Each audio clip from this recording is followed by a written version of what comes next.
Welcome to Open Tables.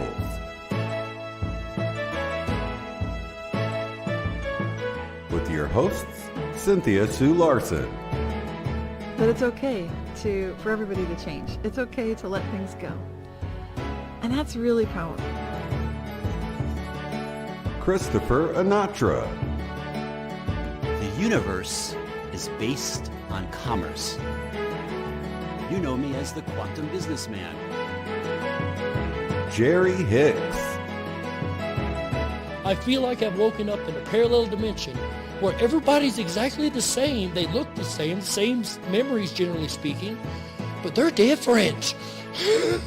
And Shane Robinson. Nobody has all the answers, so everybody's welcome to share their ideas, and it really expands our consciousness when we do that. Open Tables. Unique perspectives for a new view of reality.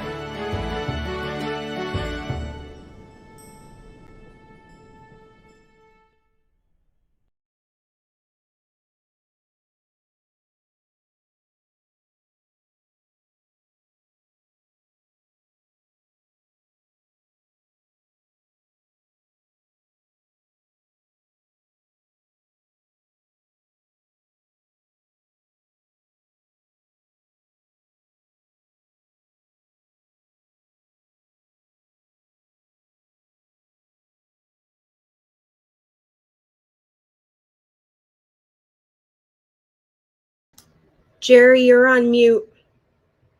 I can't unmute you. You have to unmute yourself and start over. I do apologize, folks. Thanks to our amazing producer, Heather, there for letting me know. Welcome, everybody. Yeah, chat's going nuts. I do apologize, folks. Welcome to IMEC Open Tables Mini Conference. Trying this again for March. We are in season 2, episode 3, lifting of the veils. I was wondering why she hadn't switched over to our disclaimer yet. If you don't mind going ahead, producer, and there we go. Our disclaimer real quick before we dive into the fun we have planned for you folks. The content you are about to watch is meant for thought and consideration. Please be respectful of each other and opinions shared. This is a safe space to express thoughts, ideas, and information. Please note that no copyright infringement is intended with regard to inclusion of short excerpts of material that are included in accordance with fair use under Section 107 of the Copyright Act. With that said, folks, I would like to now bring on the rest of the team. I am, of course, Jerry Hicks, also known as the Dark Wolf, president of IMEC. Next up, we have our vice president, Miss Cynthia Sue Larson. Welcome to the program, Cynthia. Next up, our treasurer, Mr. Christopher Anatra, the quantum businessman. There he is. And, of course, our good buddy and secretary, Shane Robinson. Really quick, I would like to say happy birthday, Shane. It is his birthday today, folks, and we're glad that you joined us. I appreciate it, guys. We're glad to have you guys. This is going to be a heck of a party, let me tell you. We've got a lot of fun planned, folks. But before we get into that, there we go. Look at that, Cynthia, the beautiful flowers. Beautiful. And I'd like to say hello and welcome to everybody in our chat over here. Benjamin Brieg, Raider Champion, Junko Mords, Archanai. I swear these people are messing with me. Lisa, Tyrell Core, 1967 and Wasted Millennium, Louise Adamant, and JD Peterson. Glad to have every last one of you guys along for the ride. How we doing this month, folks? Awesome. Excellent. Always. So you want the updates? Let's run through our sponsors real quick. I just wanted to make sure you guys have had a good month. Our first sponsor for the episode, as you guys know, we're sponsored by Mandanimals, like the Golden Crappie. Who found this one? Can you tell us about this one? Yes, I found this when I was just, I was surprised to see that this fish had come up, that appeared, and it was so ridiculously golden colored that it looked totally different. And I think it's amazing to find these golden animals. We've seen some before, but I don't think we've ever seen, I don't know how to pronounce it. You can pronounce it Crappie. Is that the correct pronunciation? Okay, thank you. Good, because that avoids a I was going blunder. to call it something else. That's what we call it down here anyway. Okay, and Jerry's in Tennessee, you would know. But this is an ice fishing kind of an experience. So this was on a frozen lake, and this gentleman, Rick Konakowitz, he pulled up this fish, and he couldn't tell what it was because the color was so bright. It looked like a sunfish maybe, but it had the body of a crappie, and it was so golden that he wondered, what the heck is this? And so he took it home, shared photos on social media, learned this is a golden crappie, or more scientifically, a xanthic crappie. And xanthism is this quality of the eyes, as you see, are quite dark. So it's the animal's keeping its regular eye color, it looks like, while the entire rest of the body, instead of being that color that would blend in with the background and be better for hiding and concealment and camouflage, instead it's bright gold. Really stands out. But for us, an indicator that this is an animal for the golden timeline. As we've seen a number of these golden animals come up as sponsors, right? Yes. We have a whole mini episode for people that would like to see what came up in last year, 2021. We've got rainbow animals, and sometimes we get plants too. Some of our sponsors are from the plant kingdom. We may have one of those surprises coming up. We'll have to see, right? But the golden crappie, folks, there you go. I've never heard myself of a golden crappie. I've been in Tennessee most of my life, and we've got a lot of crappie down here, and I've never seen that. I've never heard of that. And even this gentleman, like you said, was like, wait a minute, what is this? It looks like a goldfish or something, but it's not, obviously. So it looks like a toy. It doesn't look quite real. Right. And of course, this one jumped on his line, right? So it wanted to be noticed. Like, yes. He could have caught any, a regular one, but this one's like, hey, I want the world to see that another golden mandanimal has come onto the scene. Yes. Absolutely love it. Speaking of coming onto the scene, our next slide, please, producer. There we go. Dodo Bird. So before we get into this, there are some of us in the community, and I don't know how many of you guys go way back. I know some of you guys here do, that remember a short period, like a 2-week period, if that, where the Dodo Bird was reported to be back. There are some of us that remember that. It quickly redisappeared. Do you remember if there was a great excitement, like it's back, or was it more like, oh, we found one? Was it what level of excitement do you remember? It was like, it's back, it's back. Oh my goodness. There were myself and a guy named James Johnson, especially. We had a full discussion about this, and oh my goodness, can you believe this? It's back on the timeline. This is so awesome. They just found a new one, and it's back, and then it wasn't anymore. How long ago was that, roughly? So because we may have viewers that chime in and say, me too. 2016, 2017, like it was very, very early on. It was when Chick and I were doing the solar Schumann resonance research that actually happened to come up. So it's been a few years. Benjamin Breek says he does remember that, actually. So I'm not crazy. I'm not the only one. Well, I still may be crazy, but Good kind. Good crazy. That's what I've been told anyway. Yeah, I wanted to mention too that the reason this is one of the sponsors is not that the Dodo Bird is back, but because there was a newly discovered DNA of the Dodo Bird from a museum in Copenhagen, Denmark, that no one had. And this is kind of mysterious. So if anyone in the audience can find any information about it, we're not sure what it is, but there was like a specimen or part of the Dodo Bird head and part of a foot that was found in a museum in England, at the Oxford Museum. But it wasn't preserved enough for them to get a good DNA sample from. But there's something going on with the museum in Copenhagen where all of a sudden they discovered something that they could fully sequence a Dodo Bird. I don't know what that is, but it made the news because they're talking about science being able to bring the Dodo Bird back because of this new discovery or something that was found all of a sudden in Denmark. So yeah, the whole thing. And if any animal comes back, right, the dodo bird would be the most outstanding of them all because it's the most famous of them all. And I love the work you've done previously. I think we can play a clip, right? Is this a good time to? Yeah, so I'll just introduce this. So I did some videos. I called them like my fringe intermission, and one was about extinct animals. And at the time when I made it, I think it was in 2020, I talked about the dodo bird and what they found in Oxford and how the reason for their extinction changed and how the date of extinction moved up all the way as far as possibly 1715. But if we play the clip, it'll fill everybody in with what we're talking about. Thank you.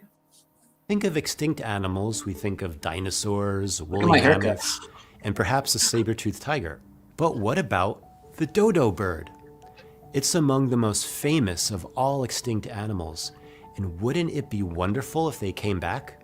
I was taught that the dodo bird, which is a flightless bird living on the island of Mauritius off the coast of Africa, had gone extinct in the early 1600s. I remember the year 1609. It was taught that their only natural predator was man, and humans hunted them to extinction for their meat. But I think the dodo bird is coming back. Why? Can I get an elephant trumpet?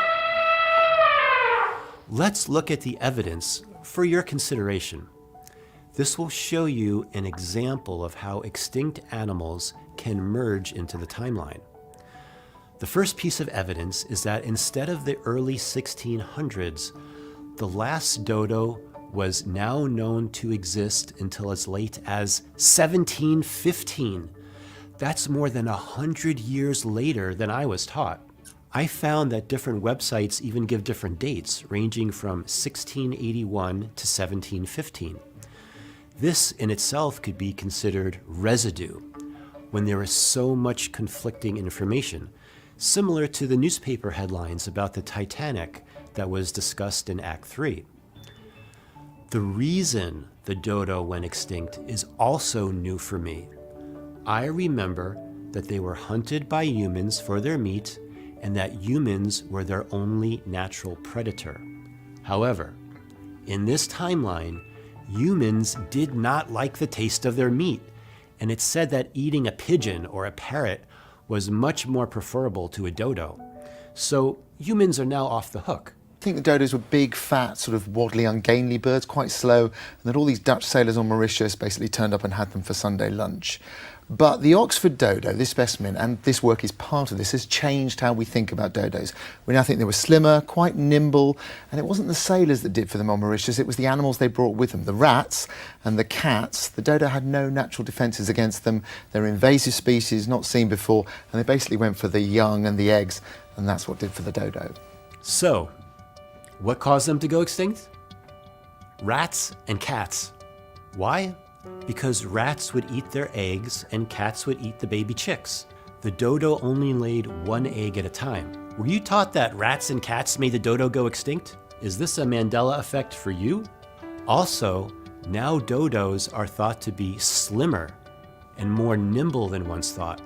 The second evidence is this: a preserved dodo head. It's kept at the Oxford University Museum of Natural History in England and is actual soft tissue from which a DNA sample could be taken. Is this a Mandela effect for you? It certainly is for me. This is a huge Mandela effect. In my old timeline, only artists' drawings of the dodo were known. There were no preserved parts of the dodo, especially an entire head. In my opinion, right before our eyes, perhaps the blossoming of the timeline flower gardens to create an amalgamation timeline where the dodo never went extinct or is revived for these 4 reasons. Number 1, it's no longer hunted by man. Humans don't like the taste. Instead, animals like rats that ate their eggs are the new reason for extinction. Number 2, the dodo is more slimmer and nimble than once thought. it can more easily evade capture. Number 3, the last known dodos alive are about 100 years later than previous timelines. Number 4, we now have a fully preserved dodo bird head from approximately 1715. So whether it be by science bringing them back to life using DNA technology, or we navigate to more abundant and diverse flower gardens of timelines where the dodo never went extinct, such as them learning to hide and protect their eggs and lay more than one egg at a time, I feel there is a strong possibility, especially because there are people that want to help endangered species, the dodo and even other extinct animals could come back.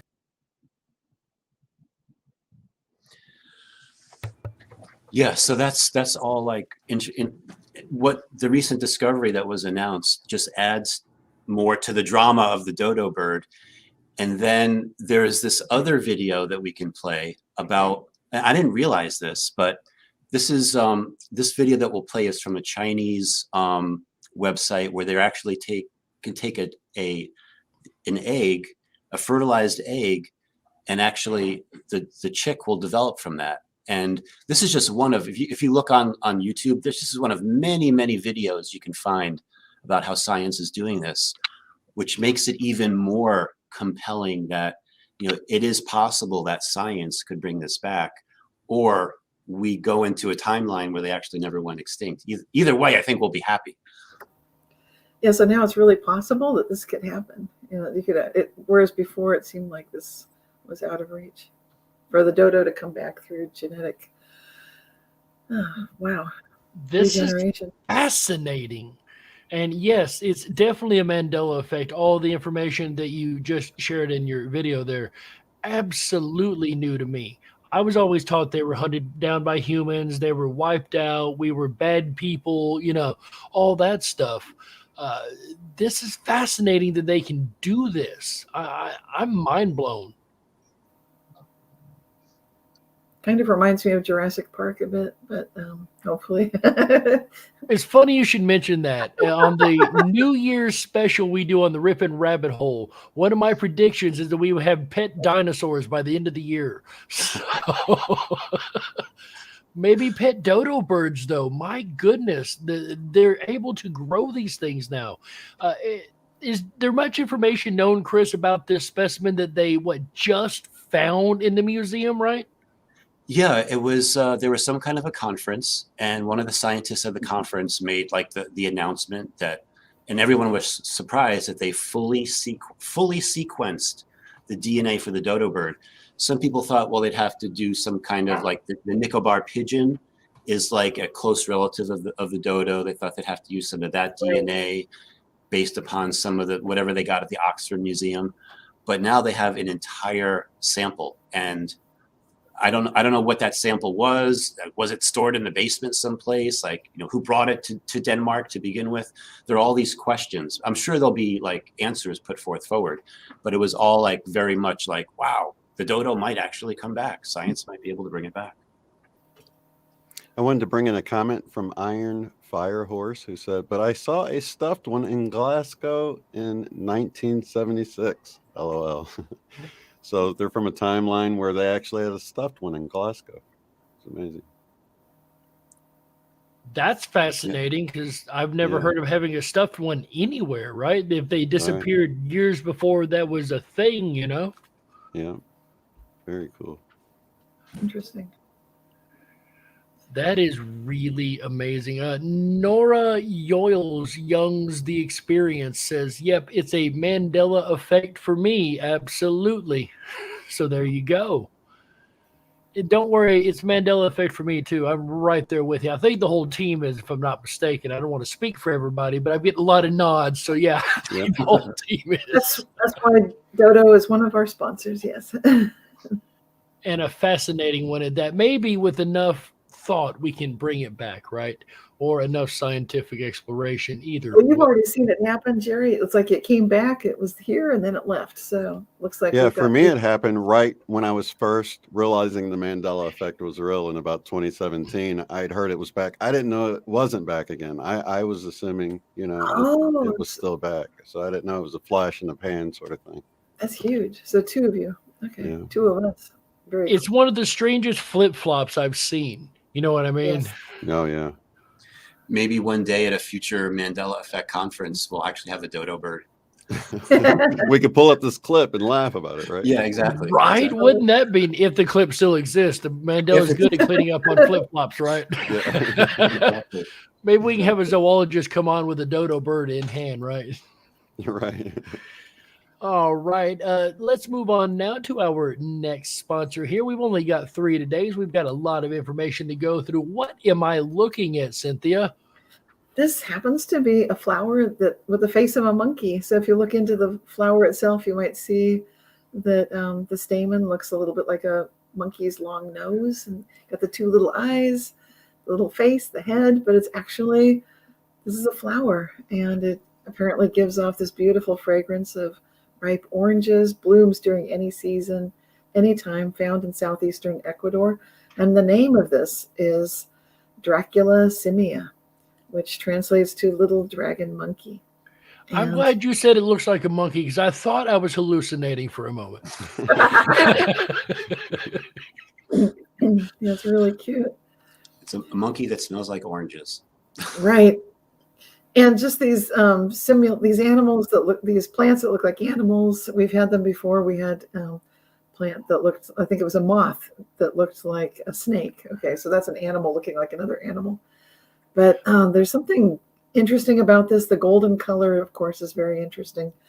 And it just seems like it's representative of intelligence. I think a lot of us are noticing that wildlife seems like it's picking up wisdom and intelligence, and that there's more animal human communication going on, if you will. I'm sure seeing a lot of that. And when I see these new to me species, I never heard of them. I mean, people might call it a monkey flower, but the little dragon monkey is what it is, and the monkey-faced orchid is, I guess, a more proper name for it. This is actually the second flower that I've seen that has a face of some type. Third, actually, because there was a skeleton flower of some type. I believe there was another monkey flower, and this one here. So we're seeing these more and more in the timeline, in my opinion. Orchids are very high vibrational plants. So if you're doing plant essences, some of the highest tinctures and the most powerful quality things you can work with would be the tinctures and essences from orchids. So they're extraordinarily powerful, and it's a way to work with some of these energies that are quite profound. So to me, the fact that it's an orchid, the fact that it's golden, and it's got a monkey quality, so we're bringing many things together, and so it seems representative to me of intelligence, wisdom coming together, golden timeline. Higher vibrational frequencies, and sentience in all things. There's consciousness everywhere. So to me, it's an extremely powerful message, and also bringing in that golden timeline.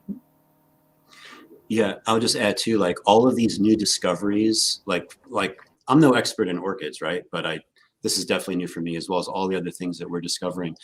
It makes sense because as timelines collapse and merge, there's more information in the timeline that we're in because of other timelines that have been added to it. So just having all of these new discoveries, or at least for us, they're new. Other people might be, of course, there's always been a golden-faced orchid called the golden monkey, of course.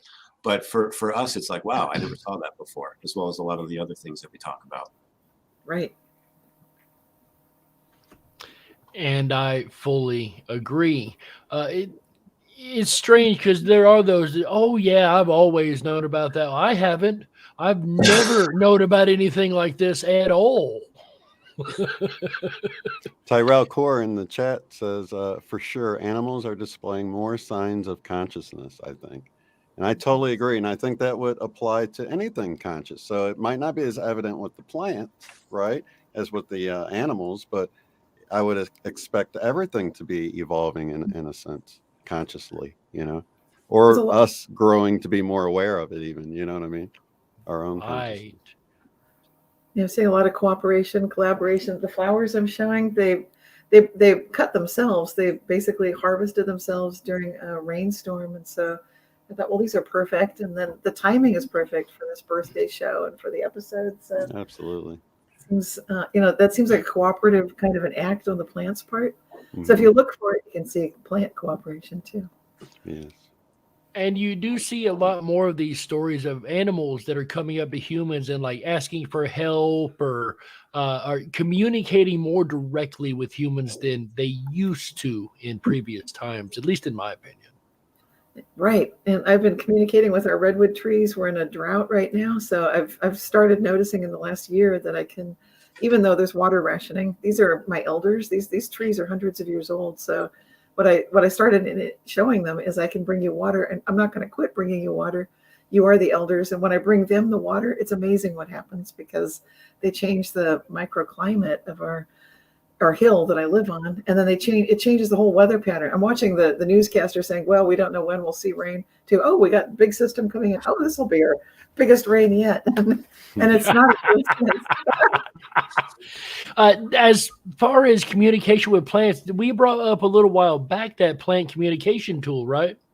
Yes, music of the plants, right. Yes. So people can with it.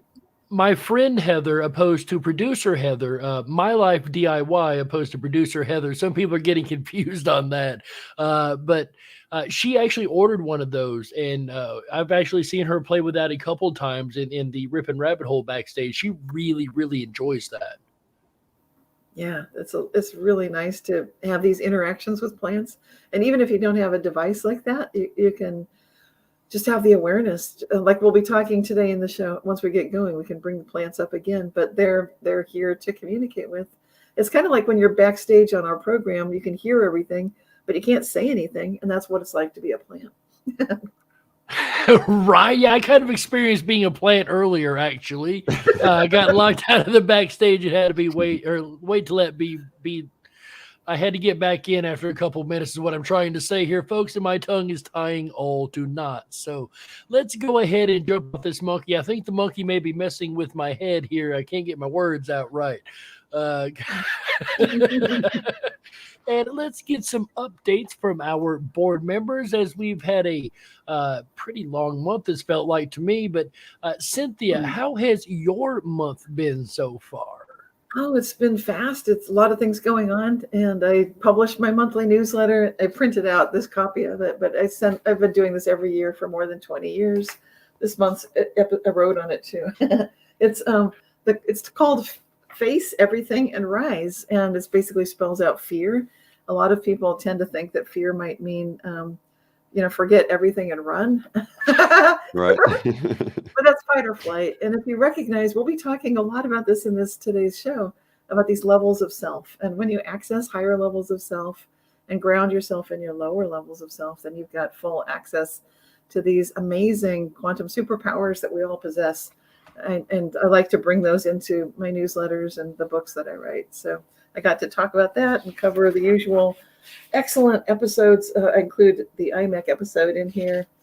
Last we did, of course, our open tables about Mandela Effect theories. And then I've got lots of other things going on, lots of interviews, shows. I've done a show in the past with one of our guests, we mentioned Nora Yolis-Young. So I've definitely been on her show. And so every time I do these programs, they show up in here in my newsletter, as well as all the different experiences that people have of Mandela effects and personal reality shifts.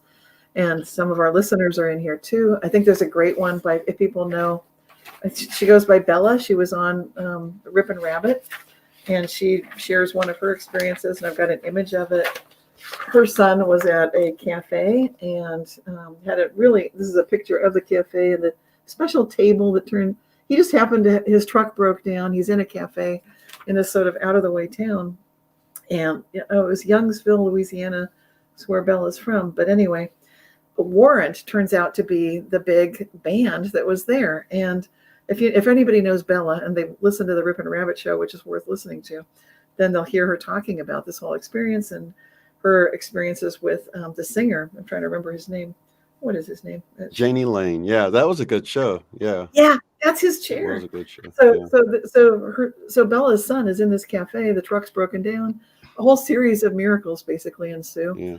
And he finds out that chair is a big. And the way he finds out is two people come in. These women wearing T-shirts that are warrant T-shirts, and they think nobody's going to know that, but he knows because of course his mom Bella is a big fan of Janie Lane, and she used to go see the band. Anyway, so this is just one of our wonderful stories from this month, with many others, and all the usual highlights that I like to do.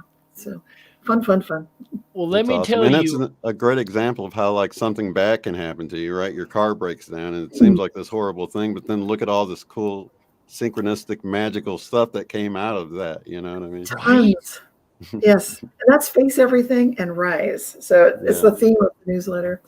And whenever I have a theme like that, the stories come in to support it. So obviously it's just a spirit thing all the way, which I love.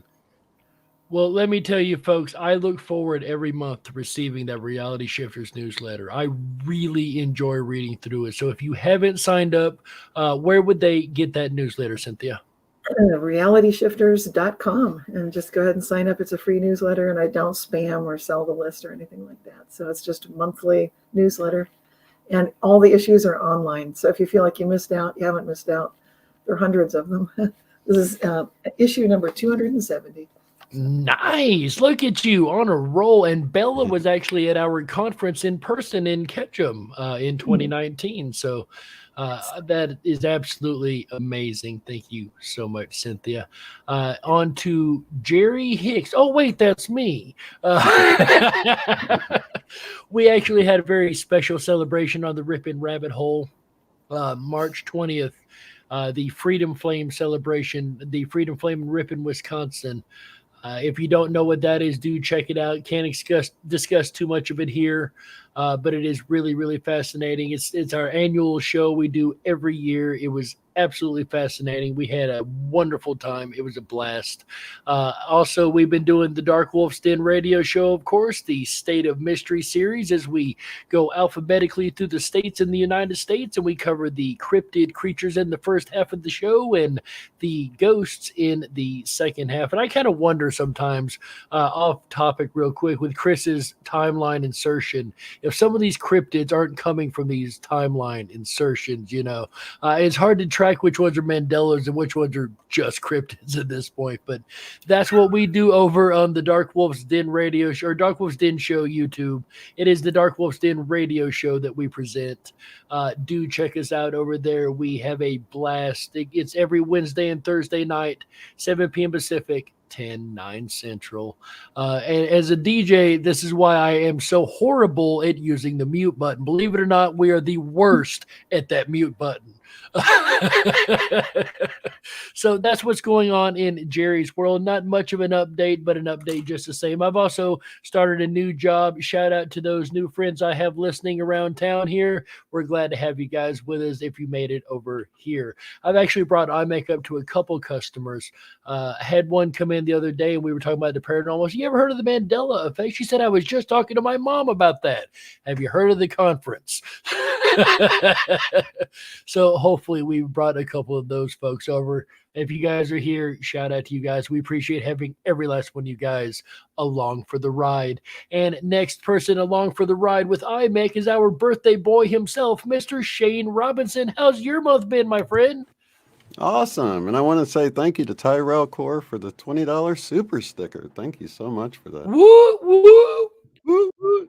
So yeah, it's been fun for me. I've been, of course, doing sessions with people for Beyond Quantum Healing sessions, but I've been also following the People's Convoy, traveling across the whole United States and doing loops around the Beltway. And now they're headed back to, because there's 10 bills about to pass in California, and you guys can actually go on my YouTube page under the community tab, and I've got a video to explain what's going on. So if you're in California, you can be made aware of that. But other than that, there is a lot of stuff going on, a lot of people awakening, and I'll actually get into more of that, and that's in a later segment because I don't want to do any spoilers right now. But yeah, other than that, everything's great. It's been a great year for me, despite all of the loss and everything. And it's really, I felt a lot of help coming through from the other side. So I'll definitely want to talk about that a little bit later.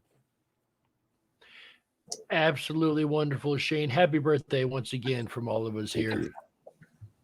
Next up, we have our quantum businessman himself, Mr. Christopher Anatra. How's your month been, Chris? Well, I've come out of the light language closet, so to speak. Some people may have heard of what light language is and what that concept is, but in one I of my, haven't. If you could explain real quick, because I am totally lost on this one. yeah. So to kind of give you some background, it was a few days before my birthday, and this was like a few years ago. And I had a type of, I don't want to call it an emotional breakdown, but like a somatic release. And when those type of things happen, the way I see it is that it gives more room for your heart can open. It gives more room for your higher self to come in. And I was like shouting to the universe and all this kind of stuff. And all of a sudden my language changed. And I'm like, what is going on? And from that point forward, I started talking in another language. And there were some people that knew exactly what was going on. And they're like, Chris, you just had your light language activated. And I'm like, light language? What the heck is light language? I had no idea what this concept, I had heard of it before, but I wasn't familiar. And I never thought that I would be one of those people that would start speaking it. So it is, it's a way to communicate through your voice box in using your tongue and your vocal cords, where you're actually speaking a language. And so I talked to different people about it, and one person was really good at identifying different dialects of light language. She immediately was like, oh, you're speaking this dialect, and did some research into it and found out that the light language that I speak actually has a 1,000,000-letter alphabet, so to speak, to it. And light language isn't just like language, it's also art.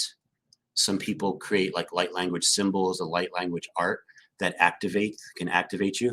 But basically what happens is it pulls down DNA codes. It has all these different purposes to like help you advance to another level. So I started joining light language groups, and we would like all speak light language together, and we'd all like feed off of each other. And then all of a sudden I began to find that like besides speaking, it also can merge into singing, and also can merge into different types of hand gestures to bring information down and change frequencies. So it's something that's really fascinating. So I created my last video that I'm doing. I'm creating these videos about flipping the chessboard and about these concepts that a lot of people don't know, to flip the chessboard of this reality, so that we can like get back to what it's supposed to be. Because I feel like this is a reality that's been hijacked. So light language is just one of those things. And I wanted to bring it out too, because I think other people might spontaneously start speaking light language themselves and wonder what's going on. Or they might have a family member that starts speaking light language, and they might be like, is this gibberish? Is this like, what's going on? So in my video, I try to explain it as best I can from both the scientific viewpoint of what it is, and also the other point that like this other advancing of spirituality and DNA, and the humans becoming like us, reaching like another level, like leveling up, so to speak. So that gives you a little bit about it. But that's, to me, that was like the most interesting thing that I kind of came out with. And I'm very happy to say a lot of people have been some people have been confused about it, but a lot of people have been very receptive and appreciative that I brought that out. And in the video that I created, I have been able to do something where I could activate a homing beacon for your soul family. So I do some light language, and at the end of it, if you agree to it, you just make a statement that you want to turn on the soul family homing beacon, which is also camouflaged just for your soul family only. And they could activate that, and then we'll see who comes into their life. And when you meet someone who's your soul family, you kind of know it. like you feel it in your heart. And I'll give you an example, and an example is Cynthia. So when I first I talked to Cynthia, I think on Skype at one point. Yes. I remember the whole rest of that night and that day, my heart was like bursting open. And I just like, what is going on? So when you meet soul family, like, you know it, you know that there's something special with the person that you've met. So Cynthia, you're one of many people that I've met like that along my path that was like so dramatic. I was like, why am I so happy? That's how I feel about this group too, and the conference we had, that first one. Yeah. And thank you for creating that. That video is beautiful, Chris. I love what you're doing, and what a perfect way to introduce both the concept of light language and also to call in people's soul families. I'd also like to bring in a comment from Nora, who says, might religious folks call this speaking in tongues? And I would absolutely call this speaking in tongues. Of course, I was raised in a Pentecostal church. We were actually encouraged to let the Holy Spirit go through us and to allow the speech to just come out. So I've been doing this since I was a kid. And of course, I don't do it as much, not going to church anymore. But yeah, it's something I can just do at any time. So. Me too. I did it as a kid too. So. Yeah. So I was unaware what this light language was, and I wanted to make sure I understood it before I spoke up. And before I get there, yes, meeting you guys, having you guys in this group and working together, absolutely. When you meet your soul family, as you say, Chris, you know it. When I first met, me and Shane had already met and we're really good friends anyway, but being around you guys, not a doubt in my mind, absolutely part of the soul family. Now, with that said, I've always had this, and I don't talk about this very much online because, this secondary language in my head, and I do speak it from time to time by myself, never really knowing what it meant, assuming it was something from a past life, something of that nature, not understanding that clearly now it is what you call light language. I don't know what I've been calling in. I do hope all good, but I haven't learned the language as far as the meaning of it, but it's always been a natural thing that's come to me, just different words that are not English. And I'm just going to leave it at that. I know you guys understand what I mean, if nothing else. Yeah. And a lot of times too, it's like sometimes when people hear my light language, they're like, oh, it's like you're speaking Swedish or French, or like, so you try to compare it to other languages that you're familiar with, but it's not quite the same. And I've also found that when I'm around other people that speak other types of light language, sometimes I'll pick up on their light language as well. So they could speak like a different dialect, so to speak. And I talk about how different ET races have their own version, like Arcturians. There's an Arcturian version of light language.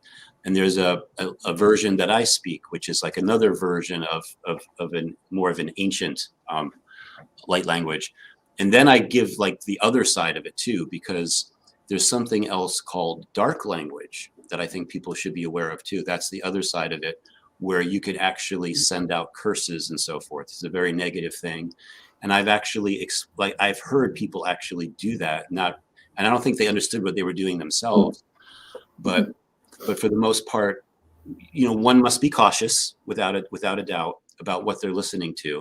Because there's also false light language as well. There's like a whole false light stuff that's going on.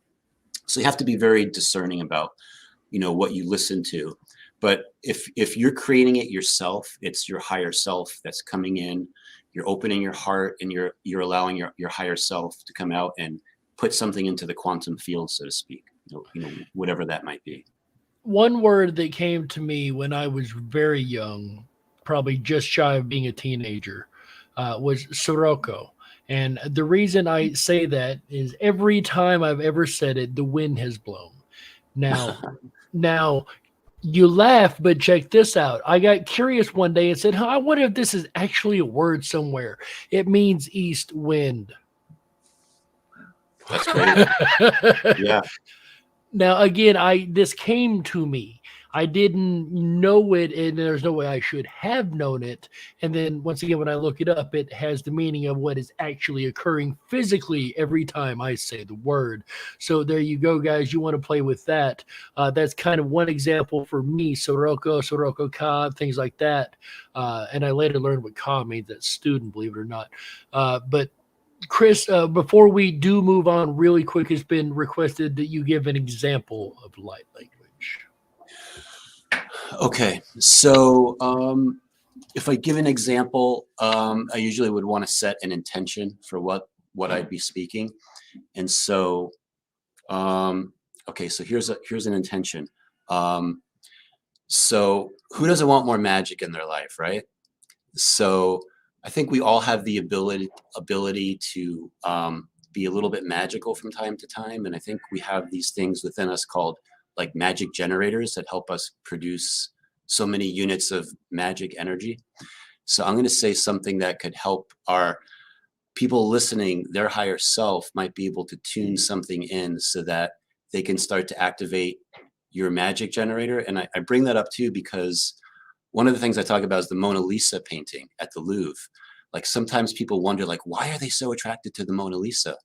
And one of the reasons is because the way I read it is that Da Vinci actually infused magic into the painting, and people don't realize it, but when they just look at it in person, they can get like a couple of units of magic to them. And then who is the Mona Lisa?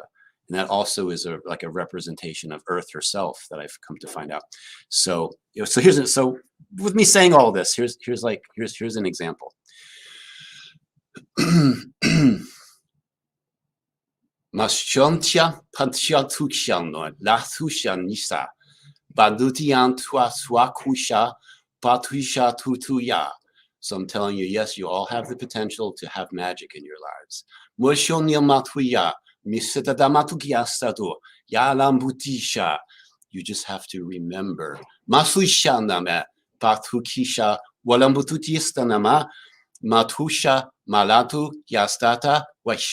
So you have a magic generator. Your higher self has got to pull out the owner's manual, so to speak, and begin to understand how to use it. And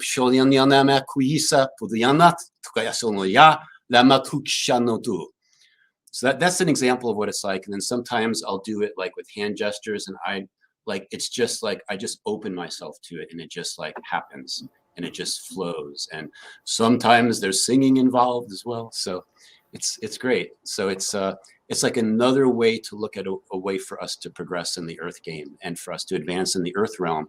One of those things that seems like, way out there. But I think as, all this stuff starts to filter through, we're going to realize that things aren't as way out there as we were taught. So you're right. Yours does a little different accent, lot different accent than mine. Much more French sounding. Yes. Yeah. Cynthia, you have something to say? Oh no, I just thought it was really cool. We could all, if you want to give an example, Jerry, of yours, you gave a short one. Do you want to say something else? I'll be honest, I don't know the meanings. I get the language, but I don't get the meaning. Don't worry about it. Skip the translation. Just do it. Yeah. Just let it, wow. Never done this in public. Put me on the spot, Cynthia. You lucky I love you guys. I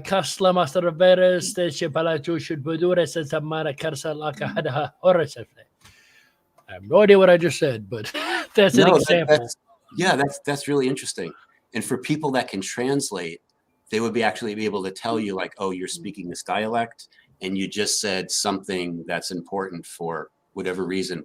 But other people that are listening, their higher selves could be like, oh, Jerry just said something in a language that I recognize, like our higher selves know that language. So. Yeah, we could each go around and do a little bit if you want. Do you want to do one, Shane? A little bit? Sure.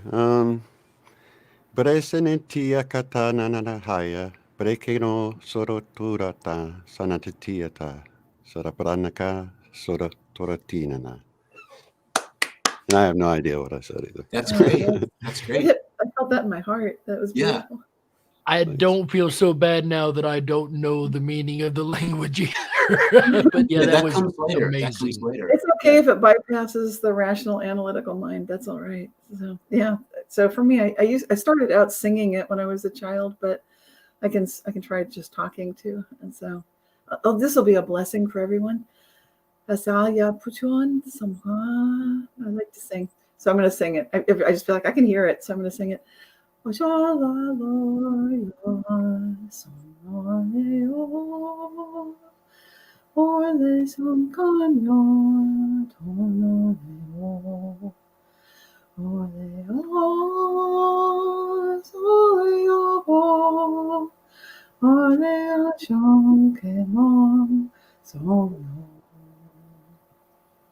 That's great. That was a blessing. There's a That lot of is a love with blessing. that. Yeah. Yeah, that's my So favorite thing. beautiful. I like So to we got sing to do this all today. What a birthday gift this has been. Woo! All of us bringing in our light language for the first time publicly. That's cool.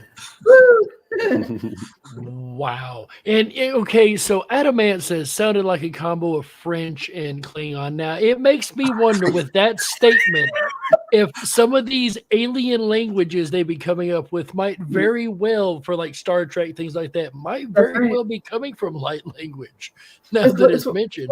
Yeah, Chris and Sean, they call it soft disclosure, right? That, you know, you watch Star Trek or Star Wars, and we're getting some soft disclosure all the time. So, yeah, absolutely. That makes sense, Jerry.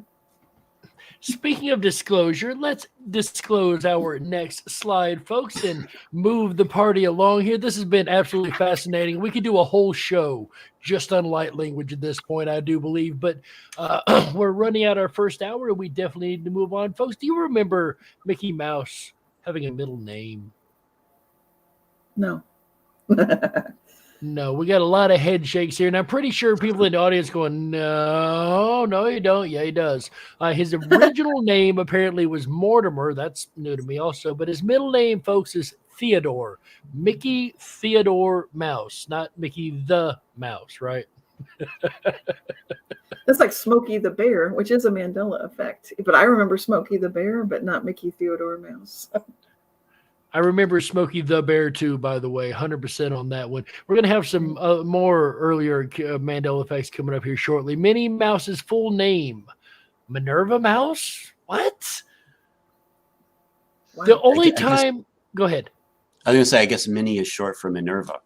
The only time I've ever heard Minerva was Harry Potter.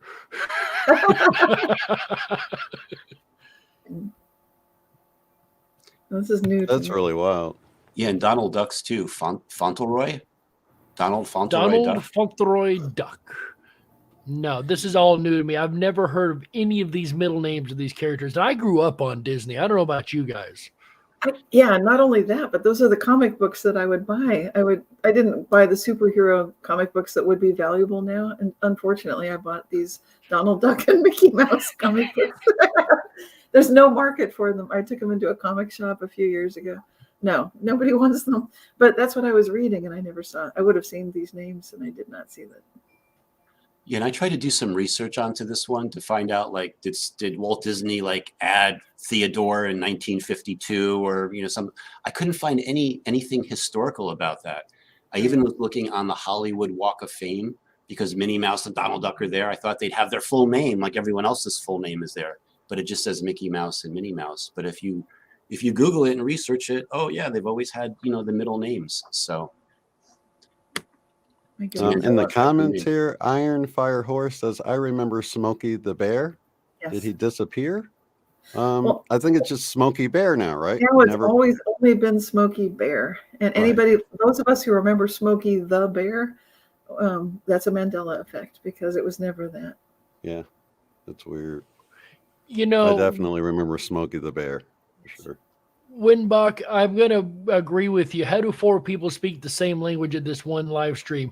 I was unaware that I even had a light language. I knew of the secondary language that I'd always known and rarely spoke publicly about, but I was unaware that I had one myself. So the fact that all 4 of us, pretty much unknowing of each other, have this ability, it's just as fascinating for me, my friend. Stepping backwards just a little bit in the conversation, but I just had to cover that because, yeah, I'm with you on this one. How in the world? You got me. Universe Soul family, like you were just saying earlier. Soul family, absolutely. Yeah. Soul family, indeed. I would have to agree. Absolutely. Tyrell Core beat us to it. They're all part of a soul family. Yeah. Yep. And one of our soul families did some traveling abroad back in 2002. Isn't that right, Chris? Oh, our next slide. Yes, sir. Yeah. So this has been on the news. Ukraine's been on the news a lot. So, and I think a lot of people might be confused because they see the capital of Ukraine, Kiev, spelled Kyiv or Kiev. And I wanted to bring this up because for myself, back in 2002, I went to Ukraine, and it was really interesting because the reason I went is because if you go to Wikipedia and type in Anatra, you can find out that I have relatives that somehow were involved in making airplanes for the Russians during World War I or something like that. So I wanted to go to Odessa, which is where that airplane factory was, to kind of like find, some family ancestry type stuff. So I did all this research into Ukraine. I was teaching myself like how to speak Ukraine, et cetera. But I never saw anywhere Kiev spelled Kyiv. Now, this was in 2000. This is in 2002. So for me, as soon as I saw Kyiv, I'm like, what is this? Have timelines merged? Because right now it says it could be either way.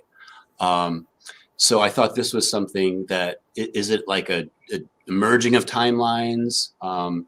Is there another logical explanation for it? And I think, Cynthia, you said something about the Cyrillic language. Yes, the current rationale as to why there's been a change in the name is, and this is the official story now, is that back in the 1990s, there was a move to move away from the Cyrillic pronunciation and spelling and so forth of Kiev to something that was more that was different. And then recently, just like 5-6 years ago, there was a huge popularist push to make this new spelling be adopted as the spelling for the city of Kiev. That would be Kyiv. But I never heard anything about it. So this is where the Mandela effect comes in. Like, okay, if that's true, then how come back around 2017, 18, why didn't I hear about this? It seemed, and you should have too, Chris, because you've been to the Ukraine, you visited, and you were there in Odessa. You would have heard about this too. So it's on our radar, but it's not popping up. My daughter lived in Russia briefly. So, there are reasons that we're watching this and that we would have noticed, and my best friend who passed away, that was his favorite food was chicken Kiev. His family was from Kiev. So this has been on my radar big time. I am paying attention, but it's totally new to me also. Yeah, so we just kind of throwing this in there, like what is this? Is this? So it could have a completely logical explanation, but I never saw it. As soon as I saw the Kyiv, I'm like, what is this? So yeah, just want to throw this slide in there too. Are there any wolves in Kiev or in Ukraine? There might be. I hear there's this big underground tunnel system in Kiev that has a house of mirrors and can lead to different points in inner Earth. That's a whole other show. Right, absolutely. No wolves that I know of. Well, maybe there are some that have been raised by wolves, right? Next slide, please. Yeah, so I'll talk about this one briefly. For me, this is a Mandela effect. So in 2020, HBO put out a series called Raised by Wolves, created by Ridley Scott.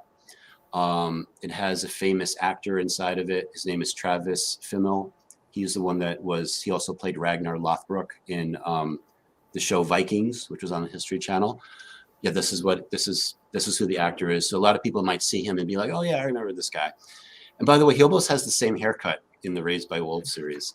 But I had never heard of it, most especially because, as we all know, like we were all on HBO on the How To with John Wilson. Right.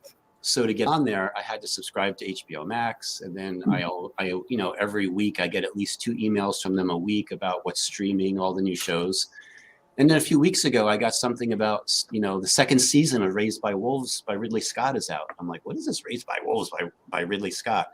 So to me, it was a Mandela effect. So the first season came out in 2020. The second season just dropped a couple weeks ago, 2 or 3 weeks ago, and then the third season is going to be released in 2023. So I don't know if like I was living under a rock or something, but I thought I would have noticed this. So to me, this is like a very interesting type of possible Mandela effect. Well, show of hands, new to you. It's new to me. So Yeah, it's definitely new to me. I don't know that I would have known, but I didn't hear about it until Christopher brought it to us. So. Right. Now, it's kind of like, I just want to say something like, I don't recommend this show or anything like that. It kind of like, I wound up binge watching the first season and wondering why I did. It goes kind of dark. So, but yeah, so it's just really interesting. But it is like a typical, Ridley Scott. He did Blade Runner. He did Alien. So it has the Ridley Scott feel to it for sure. So it seems like I've heard of a show by this name before, but not with the concept that is in this show. Am I alone on this, Cynthia, Chris? Because we were discussing this before, and then it seemed like I remember there were a couple of other shows with the same name, and now I couldn't find either of them before, like just in the last day or two.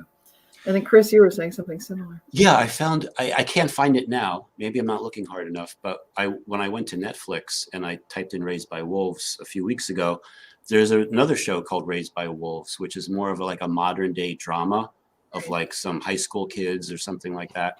I don't really know what it's about, but I'm like, oh, there's 2 Raised by Wolves shows.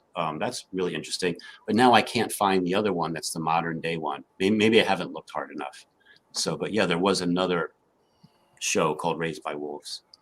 That was very recent. None of us can seem to find it, right? The old version, the other version of the show by the same name. Yeah, and you know what else too? That at first it was really, really hard for me to find season 1. So I went to I'm like, oh, let me watch season 1. Max anywhere. All I could find was season 2, and then they did these podcasts about each episode. But I'm like, where's season 1? I couldn't find it anywhere. The way I found it was that I Googled it, and then it brought me to a link on HBO Max that wasn't part of the main HBO Max. It was like really weird.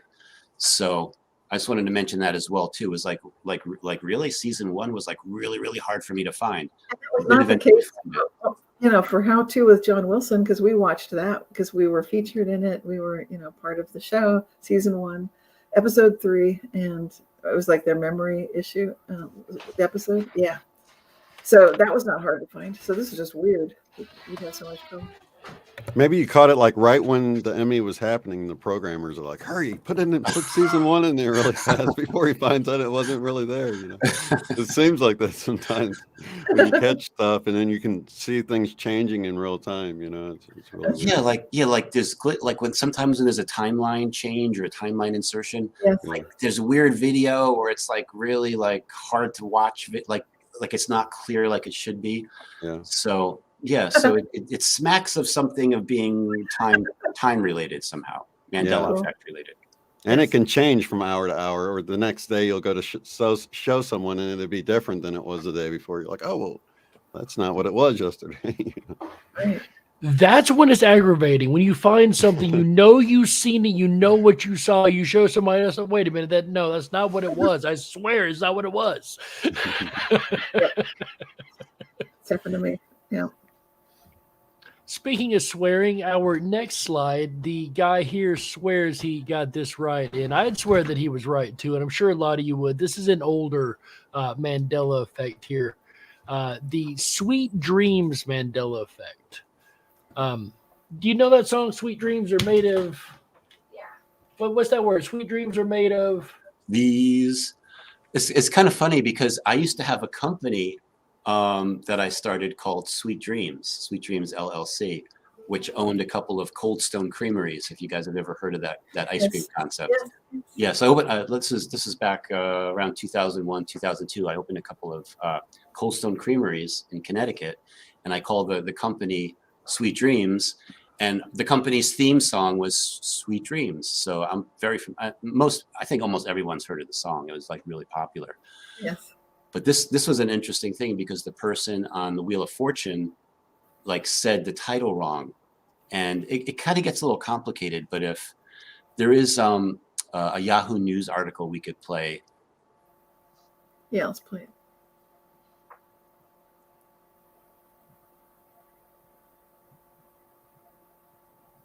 I don't think we hear it. Yeah, I can't hear a thing. Which is probably even better off for us so we can keep the live stream up going. But it's fascinating. I just asked my daughter's friend who's here, what do you remember? These. Well, here it is for all the money, and it's on a game show.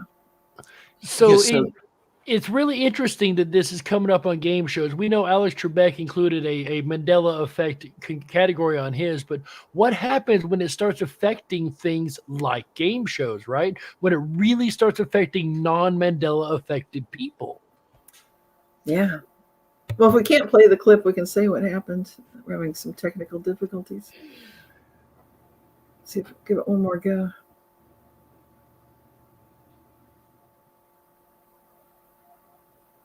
Yeah, the audio is definitely not coming through. So the person guessed, as we would all have guessed, I'm sure, sweet dreams are made of these. Unfortunately, he lost all the money because of this one. And the word effect. "this," you know what's interesting? The word "this" is right there on the board. So the last letter up was the letter M, sweet dreams. And so that M goes on there, and now it's really obvious what the phrase is. There it is. Yeah, sweet dreams are made of, and instead of saying this or pronouncing it that way, this gentleman, Chris Bryant, the contestants, pronounced it these.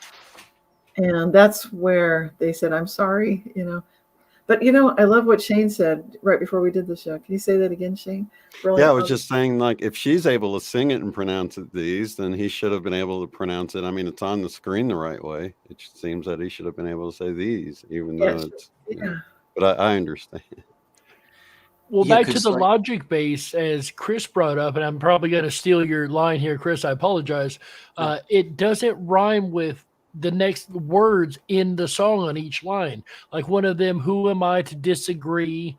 Travel the world in the 7 seas. It doesn't rhyme following that word, and it just would be out of place to say this and then seas, this and disagree. It just don't rhyme.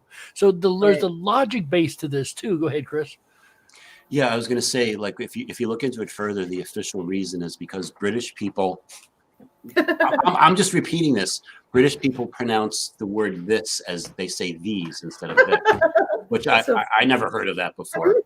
No. And Annie Lennox, when she sings the song, she doesn't mispronounce any other words. She doesn't put any, like, English slang into it. Right. So at the very least, it's suspicious. And if you look at the official lyrics, it all says this. The title of the song is Are Made of This. And of course, if you listen to other cover bands sing the song, they all say these, because that's the way Annie Lennox sings it. So it's almost like somebody made a little mistake when they did the timeline insertion. They got part of it. They got the title and the lyrics, but the actual singing part was off. So I like the message on this. I love it because it reminds me of the perennial philosophy, which is something I've done videos about this last month, which is where Leibniz talks about, Christianity, Buddhism, all of those perennial philosophies converge to a certain point, the 0 point or zero entropy, God, whatever you want to call it. And that's this. That's not these. So it's sweet dreams are made of this. And I like that. So I think that's kind of cool. Fascinating that we have an older ME coming back up and causing problems on a game show. That's right, because Guy Fawkes, Scott with Guy Fawkes YouTube channel actually covered this. And this was a learning experience for me, that even though I had an anchor memory of this always being this as a kid, because I got in an argument with my sister, it can be completely different for someone else.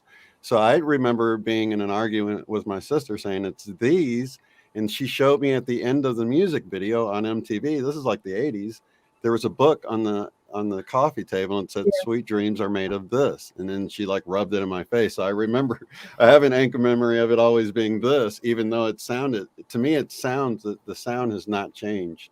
Only the word for people on, but it sounds exactly the same. I don't know that anybody says it sounds different, right?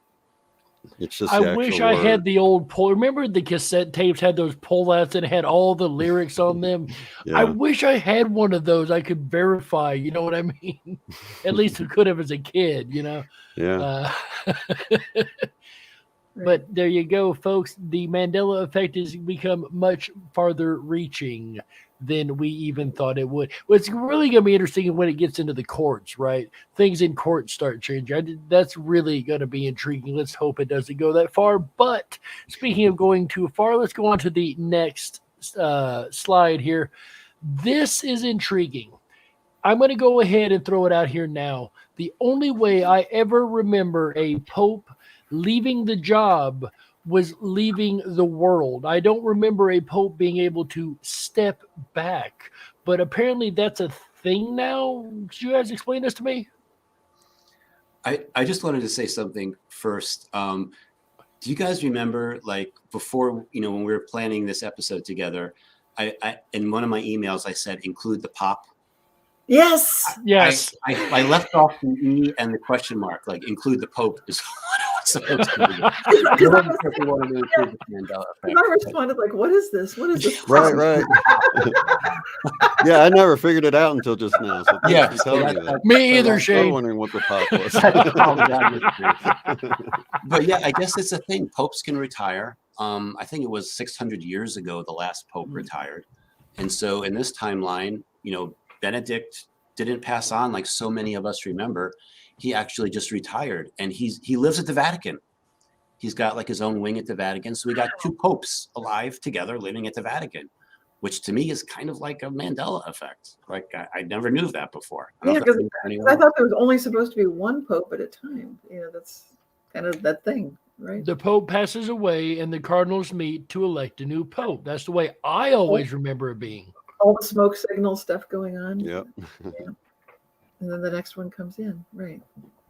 Yes, ma'am. That's how I remember it. Yeah, so Pope Benedict right now, he's 97 years old. Wow. Almost to 100. I thought he passed away. So I really did. That's what I thought. Yeah. Is he alive again? I was going to say, do we have any case of alive again here again? Could be. I think so. Yeah. Yep. For him, he is definitely alive again. Interesting. We were discussing this the other day, and Cynthia brought up if it had only been noticed years earlier, it would have been the Hagman effect and not Mandela. Yeah. For me, Larry Hagman was the first celebrity that died, and there are other people that noticed it too. Yeah. So we've got the alive again effect, which of course, as we know, is what originally brought on the Mandela effect, right? Mandela being alive again, and all of us remembering him dying in the late 80s, at least yes. I do. Yeah, you know what? Somebody, Melinda Iverson, made a comment about it. They did a movie with Anthony Hopkins, and you're right. Like, to me, that's a Mandela effect like movie. Like, I didn't realize the movie was there. So there is a movie where I think Anthony Hopkins plays Pope Benedict in the movie. It's called The Two Popes. The Two Popes. She says. There you go. That's another, good heavens. That would make sense. Like, it would make sense to make a movie or a documentary. Absolutely, they should. Yeah. In this timeline. Oliver Henry says never been an Emmy for him. I remember the whole process, he says, in the movie years later. There you go. A little bit of both sides. Yeah. But this is part of what happens. Often some of us notice things changing and some don't. So right. Which is really what is one fascinating thing about it. Absolutely individualized. Yes, sir. Yeah. That's probably one of the hardest things when you're first coming into the ME to realize that even if you have that anchor memory of, like for me, I have that anchor memory of the traffic lights always being red on top and green on bottom, but other people have the exact opposite. So it's not that either one of us are wrong. It's almost like we just had two different realities in our past that we experienced, but they're both right, you know? Yeah. Exactly. Oh, don't get me started on that traffic light. The only one I remember was Mr. Rogers' Neighborhood. The only one that had an upside-down traffic light was Mr. Rogers' Neighborhood. Now that no longer exists either. That's a right-side-up traffic light now. Wow. Yeah, I know, Cynthia. I know. That's crazy. But speaking of crazy, what's even crazier is our topic today, thinning the veil. So the veil, of course, being the veil between worlds.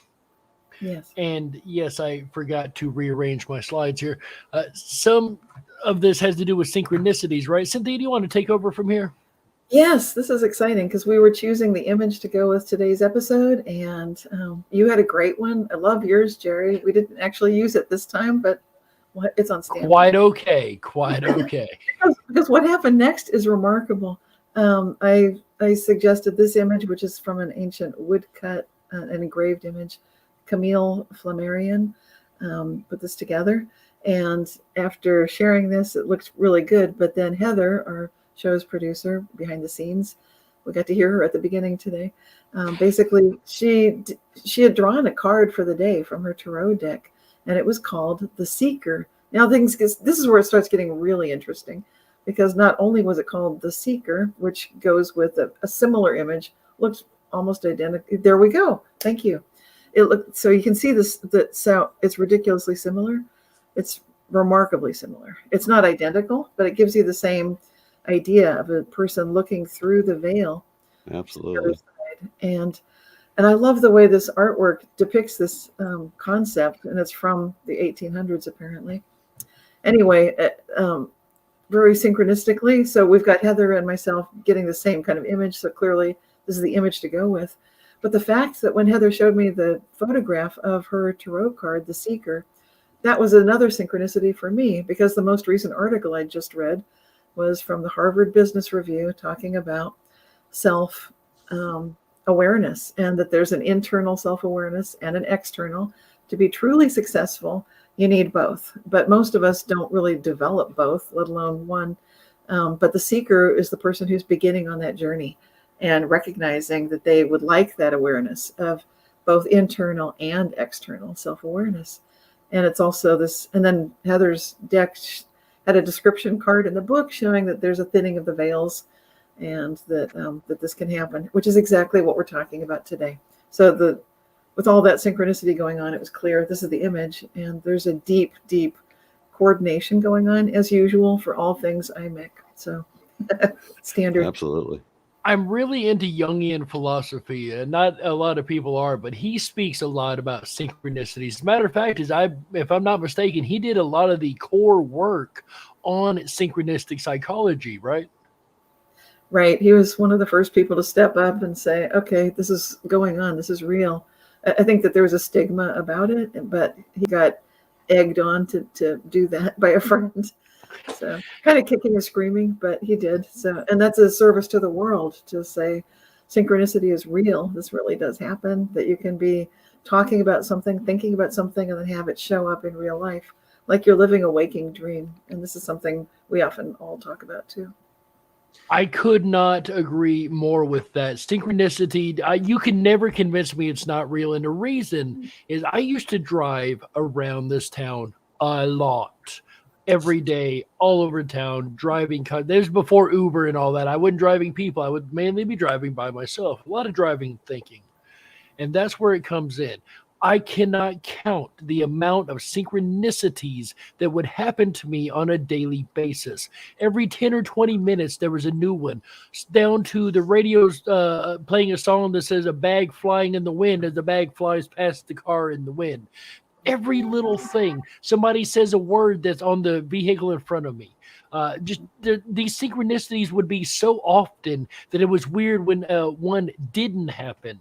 So to discount something like that is, to me, anymore ridiculous. I've seen so much, which is what led me into the Jungian philosophy. But fascinating. It's almost like the other side of the veil is speaking to us. Would you guys agree with that? Yes. Yeah. As a matter of fact, I'm going to give you another synchronicity right now. 37 minutes into our show at 1737 UTC, I got a solar flare alert. Earth orbiting satellites have just detected an X-class flare, an X 1.3 class solar flare today, March 30th at 1737 UTC. X-class flares are among the biggest. And we've had we had a 1720 M-class flares just in the last few days. And there's a solar, we'll talk about it more later. Right. For those who don't know, it's like when the sun goes like this. Yeah, exactly. And you see the Happy sun in birthday. the graphic in the lower right? So the sun's actually talking to us. And these X-class flares can be like dangerous to satellites. They can knock satellites out of orbit. There's all affect the power grid, affect the internet, you know, blah, blah, blah. So keep that in mind. We'll need to like watch it and see what happens. But yeah, so the synchronicities are flowing for sure. Absolutely. And I can't wait to get to that later on. We've got a lot to talk about there, but we got a lot before we get there. Next slide goes with the previous slide. So a lot of people practice mediumship. I don't personally practice it per se, but I think we all have this ability. Tell me more about this, guys. Well, gosh, we've brought it up many times already in our programs. Chris often talks about how he's gotten information from, Griscom, so. Gus Grissom. Yeah, Gus Griscom. Topsy the elephant. And I think, wasn't that 2020? So that was the first time that one of our IMEC conferences actually covered this concept that we can get information from someone who's passed on. And so I think it's good to give credit to our IMEC and Chris, for basically bringing that forward. And then I've had a couple of recent, I think the reason that we're bringing this up is that I've all my life noticed communication from the deceased. It's been a lifelong thing for me. But having said that, it's ramping up. It seems like there are increasing levels of communication coming through that even for me are kind of remarkable. So just in the last couple of weeks, our friend who died, his name is John, he was a veteran, and he passed away before he was able to come and visit. I've still got phone recordings where he said, I'd like to come have a cup of coffee. Well, guess what? Our coffee maker had been down a couple cups of coffee on like 2 occasions. And the TV got randomly flipped to the show, a basketball program. Nobody here watches basketball, but John did. So that's been pretty heavy duty spirit communication, even by my standards, to get visible differences in the coffee maker. And these kinds of spirit effects are commonly associated with reality shifts, and I think they should be with the Mandela Effect. So it's worth recognizing that there's been a long-running collaboration between people who have passed on, but we love them and they're not really gone. They're not gone at all. So that's my most recent one. And then a year ago, my IMEC related, another one was that I was getting ready for an IMEC show, March 2021. And it was the day before, and I had lots to do. But there was a spirit that kept kind of interrupting me. I'm like, okay, this better be good because I need to get this IMEC thing together. I'm the one that has to send out the email. So, and I'm working on it. So what is it? And it's this sweet, very charismatic lady, she looked young to me. Turns out it's my friend's grandmother. And she says, I can show you what I looked like in high school. And I said, yeah, but your last name is Hall and you were in Seattle. That's never worked for me. I've never found you. She said, I can show you. I said, right now? Really? She said, yes. And so I said, okay, you got me. And she's so charismatic and so filled with love. And it seemed urgent. I didn't know why at the time. Long story short, she was right. I found her in a yearbook. She took me straight to it. I said, I don't have time for, to spend the usual hours and hours this can take. She went right directly to it, showed me exactly where to look. It was a needle in a haystack, but I've just found it. Boom, there it is. That yearbook had 6 or 7 or 8 photos of her because she was in a dramatic production. She basically got married, had a child, and died. That's why it's such a meaningful find, because my friend never got to know her grandmother. And her mother had been raised by her grandmother. And long story short, the day that happened turned out to be pivotal. There was a family crisis unfolding, big stuff going on, very dramatic. And so this grandmother's message was, I love all of you, was coming through on the day that message needed to be received. And this stuff is very dramatic. So I'm just noticing, definitely we're getting a lot of communication with the deceased. I could go on, but let's keep it short. I think we've all got a couple stories, right, guys? Yes. Absolutely. Next one. Go for it. Well, just recently, I did a video because, my brother had passed away last year, and today is the first birthday, we shared a birthday my whole life. So this is my first birthday without my big brother. So I really felt his presence coming through. And it's never pushy, and it's not a situation where, I'm creating a seance or something to speak to. I mean, sometimes it sounds like that when we talk about talking to the dead, like doing some kind of ritual or something. But for me, and most of the people I talk to, it's more like you're just kind of keeping your awareness out there. You're keeping your eyes open for little signs and synchronicities. And for me, I had 3 trucks passing me with 3 cardinal birds on each one of them. It said cardinals. And then I pointed it out to my wife. And just then I was like, it could be coincidence or whatever. And we looked in front, and the car right in front of us had a little cardinal bird right in the corner, just in case you think it's coincidental. It's got that extra level of synchronicity, a completely different vehicle. So that's one of those things. And then I've felt Eileen come through with helping my sister, who's been looking into stuff because she just came across Neville Goddard, which, Eileen loved Neville Goddard. So I felt like, it was kind of her winking from the other side, like, oh, I'm passing along some stuff that'll help your sister. And so, yeah, it could be wishful thinking, but I really don't feel like that because there's a certain feeling you get when it happens. It's kind of unexpected. It's not like you were dreaming it up or thinking it up. It just kind of hits you out of nowhere, like in that moment when she brought up the Neville Goddard thing. I wasn't thinking about Eileen right then, but it made me think of her, and I realized, so I'd say it's really important for us not to doubt those things in our experience because, as we move away from it, we begin to doubt things more and more. But, that really is our experience, and we should hang on to that and appreciate it for what it is, I think. I like that. Jerry, did you want to share something? I was going to go ahead and give you the floor first, sir, if you like. Yeah, so like for myself too, like one of the things I've noticed is if something's trying to communicate to me, I'll get like a nudge, a body sensation, a shock. I find that some consciousness is a little more demanding than others to get your attention. And yeah, so I definitely have felt the same thing. And what I do is like, I do this technique where I have like my higher self communicate and bring back to me what's being said. And I go through this series of things like, are there any messages? Okay, how many messages are there? Okay, there's 3 messages. What are the contents of the messages? And then is there anything else? Is there any kind of, does this being want to trade with me? And usually there's always like some kind of a trade that they want to do. So I have all those kinds of experiences. I started documenting them in some of the videos that I make. And I also have some interesting things too. Like, so I have, I've always had Rhodesian Ridgeback dogs. I don't know if anyone's familiar with that breed, but I love them. They're a larger dog. And, they were originally lion hunters. Like they were bred in Africa to protect families from lions. But I think they love cats. It's really interesting. It's like I've seen, like, so I've always had 2 of them. One of my Rhodesian Ridgebacks passed maybe about 8 months ago, and he used to snore so loud in my bedroom. I would, they would sleep at the foot of my bed, and every once in a while I'll hear the dog snoring, and I'll look around and there's nothing there. And then it's funny, my other dog, that's the Ridgeback that's still alive, I almost feel like his personality has merged with the other dog's personality because now he acts like the other dog as well. So there are all these really interesting things when we're observant to them. We could be like, oh, wow, what is that? Like, why do I hear snoring? And there's no one or nothing around to show that.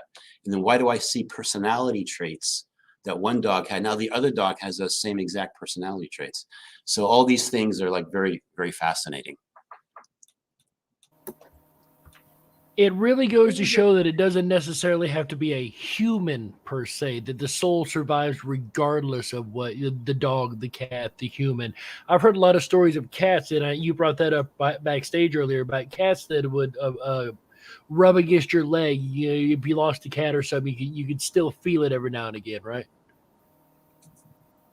Yep, absolutely. I've heard tons of stories like that with people's pets. Or shaking the dog, shaking the bed, and it's like, the dog's not here anymore. Why do I still feel him shaking the bed, Yeah, I had a cat that would sleep on our bed, and I could feel the cat jump onto the bed and shake, even though the cat had passed on. And I could feel the footsteps. And it would wake me up, and I'd look like, okay, where's the cat? And like, the cat's gone, and there is nothing there. Yeah. Speaking of moving on, no, I'm kidding. Your turn, Jerry. Trying to sneak away like a little cat, aren't you? I did my best. It didn't work. I need to get a little sneakier. I've got a cat, by the way, real quick, that usually lays right here in front of me at my table anytime I'm doing anything. I'm surprised she isn't here right now. She's probably outside. But normally she's like right here. This cat adopted me. It's the weirdest thing. But anyway, back to the topic at hand, because we are running out of time. I had an experience just 2-3 days ago, like really, really recently. So my best friend in the world, the literal other half of my soul, passed on May 12th of last year. I won't get into that, but she passed away. And it's really been bothering me lately with that anniversary coming up. And just, unlike me, I entered a small bout of depression the other day. Very uncharacteristic of me. As anybody that knows me knows, I'm very upbeat, jolly, as you guys always see. But that evening, I was really just feeling it, really feeling like the universe had been against me, that this was coming up, and it's just very down. And I went to work that night. Well, let me back up. I had a conversation with the universe before I went to work that night. With whatever may be listening, spirit, universe, God, you can call whatever name you want to put there. But I had a little conversation with the universe. Hey, what are you doing? What's going on? Why are you doing this? Why am I in this position? La-da-da-da-da. Kind of having it out to the universe, I should say, than with it. That evening at work, I cannot count the synchronicities that appeared that evening. 1111 appeared a number of times. 444, 222. Somebody pointed out it was 222 earlier, just a couple minutes ago here, when Cynthia was talking about her friend passing.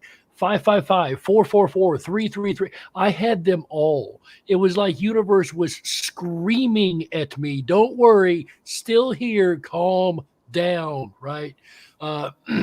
Interestingly enough, a person that had moved to New Hampshire, an old friend of the crew I used to run around with, came into the store moments after I seen 1111.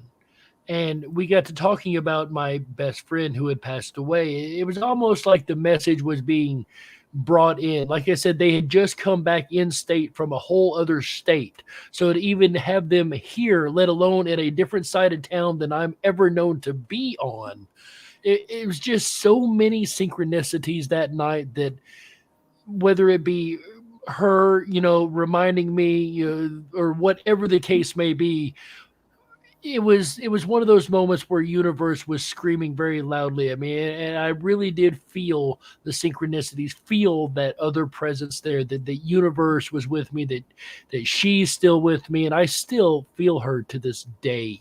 And I know how strange that may sound to some others. I'm sure you completely understand what I'm saying. It's really just, it was one of those moments that I was like, all right, loud and clear, universe, got it. Understood. And all night, it was until I got off and went home, went to sleep, like it, back to back to back to back to back to back.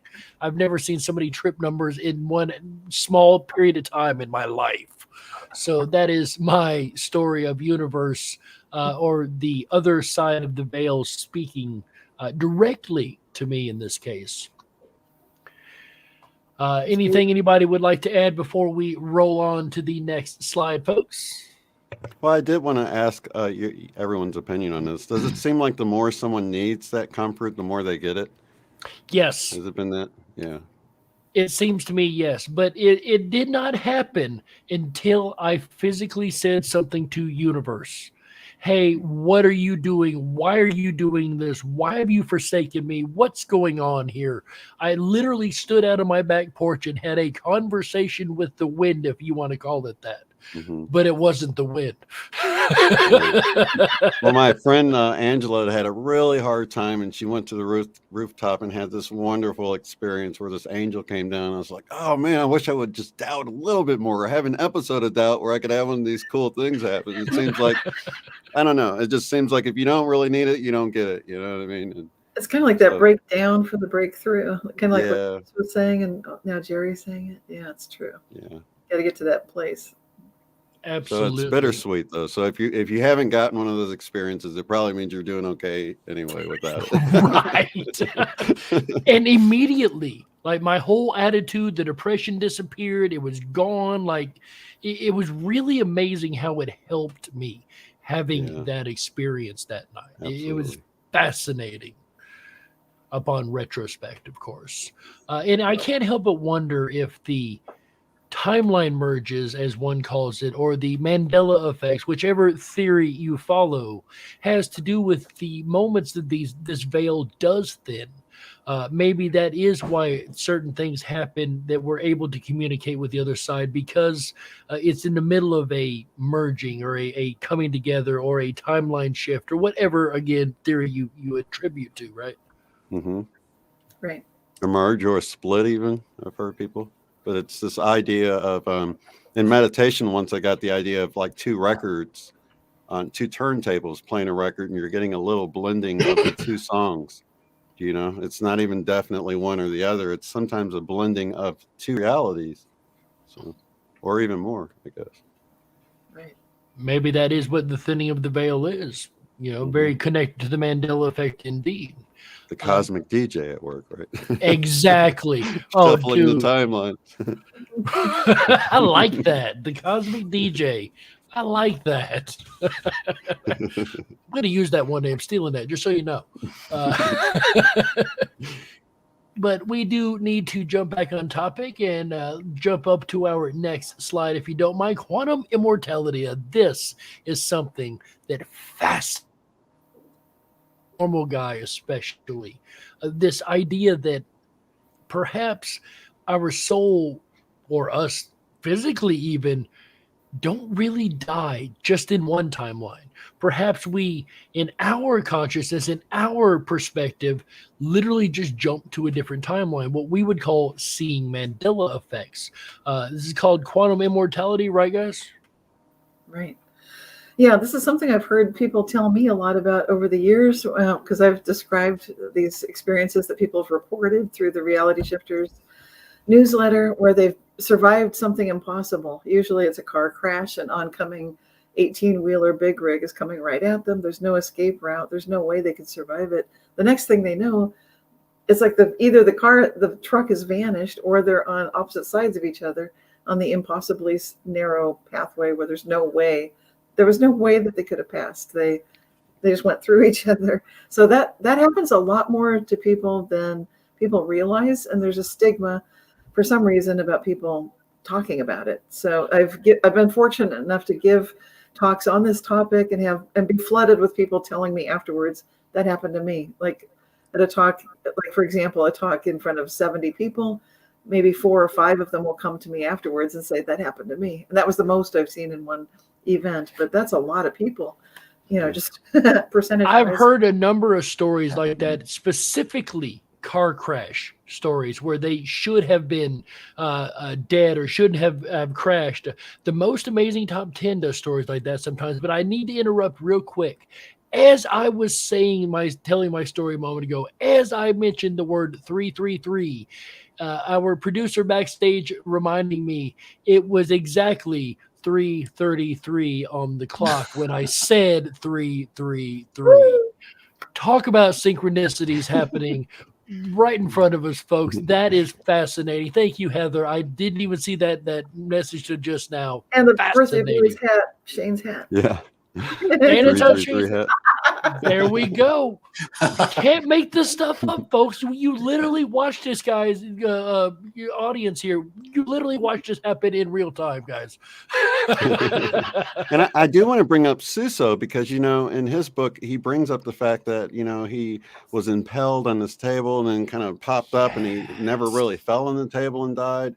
But a lot of people have these near-death experiences like what you're talking about, Cynthia, and then they wake up to the Mandela effect after that. It seems like it was part of them noticing that things look a little bit different, you know? Right. I've been tracking it for years, and then some like 4 or 5 years ago, I forget when exactly, someone noticed that I had died, and so I actually was close to death. I had pneumonia.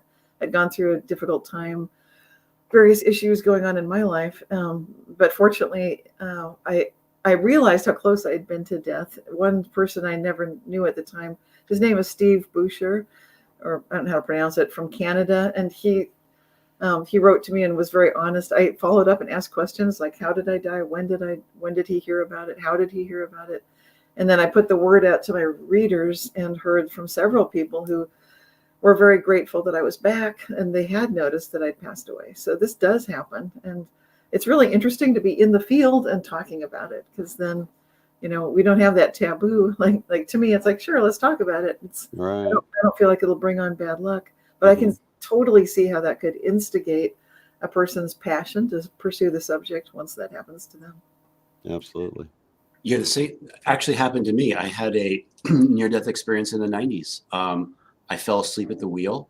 I literally drove off a cliff. I had this cruise control set to like 75 miles per hour.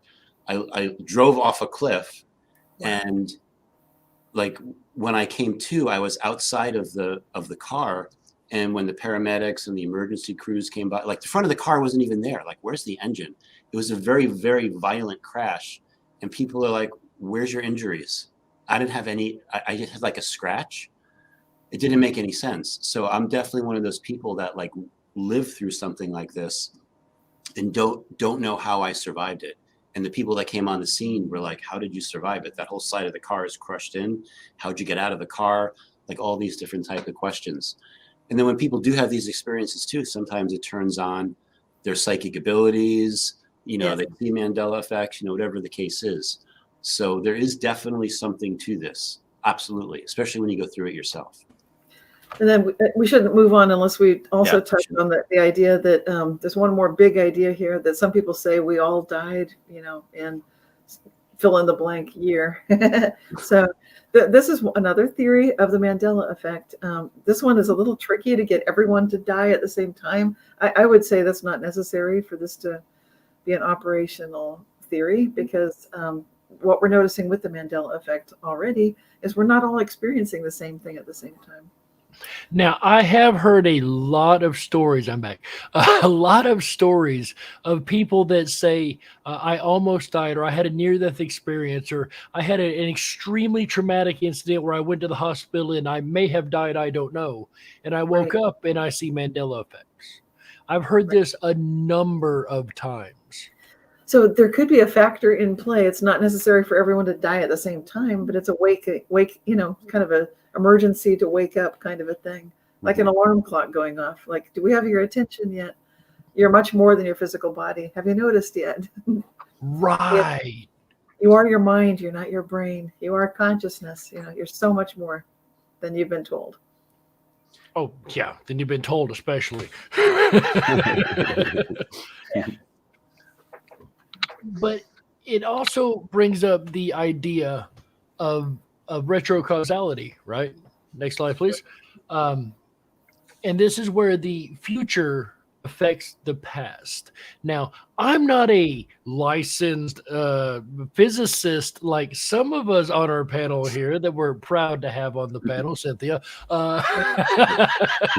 However, I have a dabbling affection for physics myself, especially when it comes to things like retrocausality. And the thing here is we're told, throw that in there, that it's cause and effect. Because I throw this pin, it hits the wall. Okay, fair. But could the concept be that what is going to happen an hour from now could affect the idea that I'm going to throw this pin and hit the wall at all? Cynthia, maybe I was a bit more convoluted than I meant for it to be. I tried to simplify it. Could you go ahead and run with this for a moment? Okay, well, let's do that. Yeah. So within the realm of quantum physics, it gets very strange when you start looking at the very small particles of the building blocks of reality. Those are photons, electrons. They're quantum particles because quanta means indivisible. So it's just like the smallest little thing. But what's interesting is that within quantum physics, all of the equations work either time forward or time backward. There's no difference. And one physicist, John Kramer, he came up with a transactional interpretation of quantum physics, which is a handshake between the past and the future. And basically, because he was noticing, and it was bothering him, that how come the equations run both ways? Why don't we honor that? So his way of explaining the spooky action at a distance and a lot of what's going on in the quantum realms, his explanation was to bring together the past and the future with that handshake. And that's his transactional theory. Now, there are many interpretations of quantum physics. We've talked about many of them. We just had a slide showing that many worlds kind of a concept. But the thing that I like to look at with time, we know that there's a flow of time. Most of us don't live our lives backwards.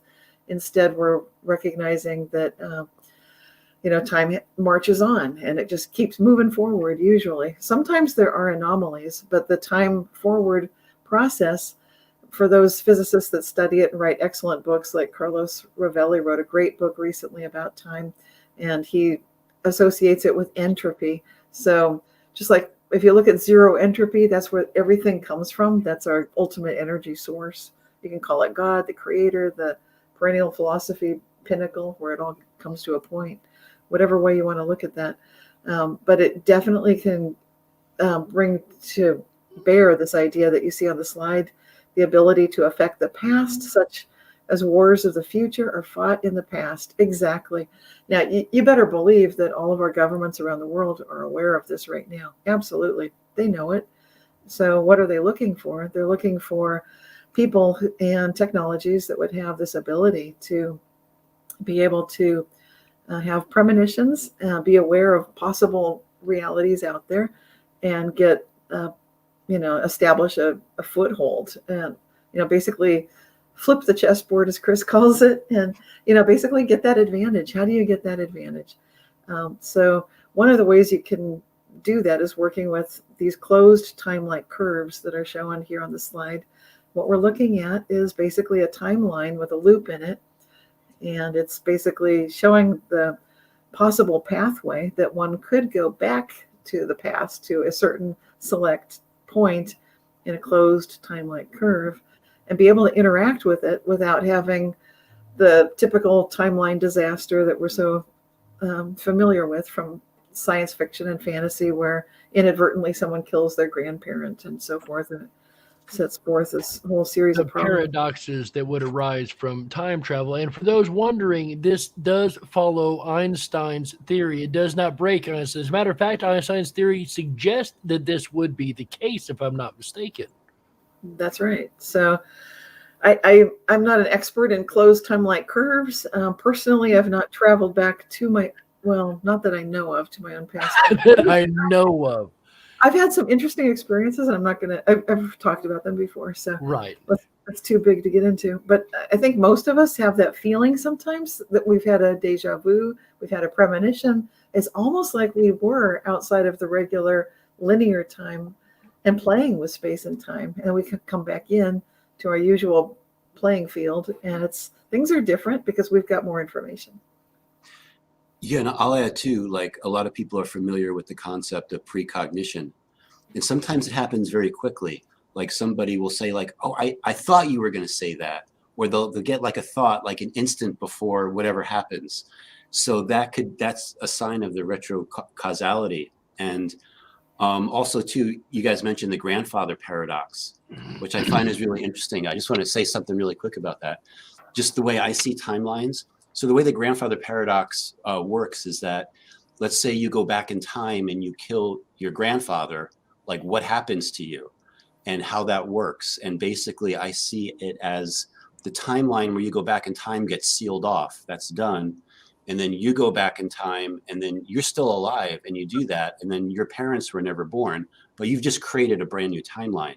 Right. So there's different ways you can look at all that, how that works, how these paradoxes work, which I define a paradox as can't be, but somehow is. So yeah, all these things play into it, the retrocausality, and what we're going to talk about next in the next slide, the next concept as well. It's all like really fascinating, interesting things. Well, a lot of leading physicists now actually suggest that would be the way that time travel would work, and it would disallow all paradoxes. It would squash all paradoxes because everything you do in the other timeline, it's a genetic copy of your grandfather, for instance, but it's not your grandfather. It's the Right. timeline's version of your grandfather, or whatever the paradox may be. That could be another way you could look at it. Exactly. And then, you know, what is a timeline? Like, what is our bubble of reality, and how do our bubbles of reality interact with each other in different timelines and what we experience? So it gets deep, and it definitely needs definition, but I think there's going to be a really good explanation that people will be satisfied with. I feel it's going to be coming into the future, where people will understand how these paradoxes work, and how timelines work, and how time travel works, and how timeline insertions work, and all those types of things. And this ties in with levels of self too, and internal and external self-awareness. So this is the whole concept that's associated with both the perennial philosophy, but that's an external one, and then you have the internal journey as well. So it's very there's a lot to this, very dimensional, very mathematical, but it's a side note real quick. Symmetry, the word I was looking for before the show. I told him I'm looking for a word that means the same on both sides, starts with an S, and I can't think of it, but time is symmetrical. According to physics, everything can work the same way forward as it does backwards. You can reverse the timeline or reverse the clock, and everything would still work the same way in reverse that it did forward. This is a real concept also in physics and quantum physics. So really mind-boggling when you get into that. And speaking of getting into, let's get into our next slide as we roll through this and open our third eye projector. Now, I've heard of the third eye, and I've got a decent idea of what that is with the pineal gland, but what is the third eye projector? Yeah, so this is something that, you know, take this information and see if it's something that like you resonate with. But so people are familiar with the third eye, that area between both your eyes, how that's connected to the pineal gland, and how like when your third eye awakens, you can see more things. And a lot of people have had those experiences, and I think they're going to be happening more and more. But another way to look at it as well is like, what is reality? So the way I talk about things is that, you know, we're like avatars, where we are rendering ourselves, you know, via our DNA into this reality. And what we are actually seeing is a projection, is like a shared projection with others. So when I think of the third eye, I think of it as a projector. And then when your third eye starts to come online a little bit more, you begin to see other things that your third eye is projecting to you. And there's another part in your forehead, another circle up here. It's about the size of a silver dollar, that's taking in information from your environment and taking in other people like experiences, or you see other people, etc. So you've got a projector, you've got something that's intaking the information as well.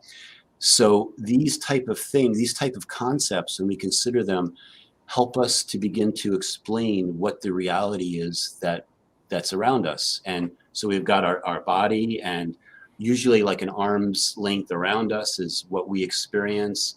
And then we can bring other things into the projection, so to speak. And as we interact with them in the physical world, I call it hard light technology, because everything is light, and light is photons. And what are photons? Photons are technically sound waves in the ether. And, you know, there's all these things about the study of cymatics and acoustical levitation cymatics. All these things are like really super interesting. So again, when it comes to the lifting of the veils, and what we're seeing more is the third eye being activated, and is it being activated by, as we're going to talk about in the next slide, things like the sun, for example, like more energy coming towards us, and our DNA like vibrating at a higher frequency. And people talk about additional strands of DNA becoming activated, so that helps us progress to another level.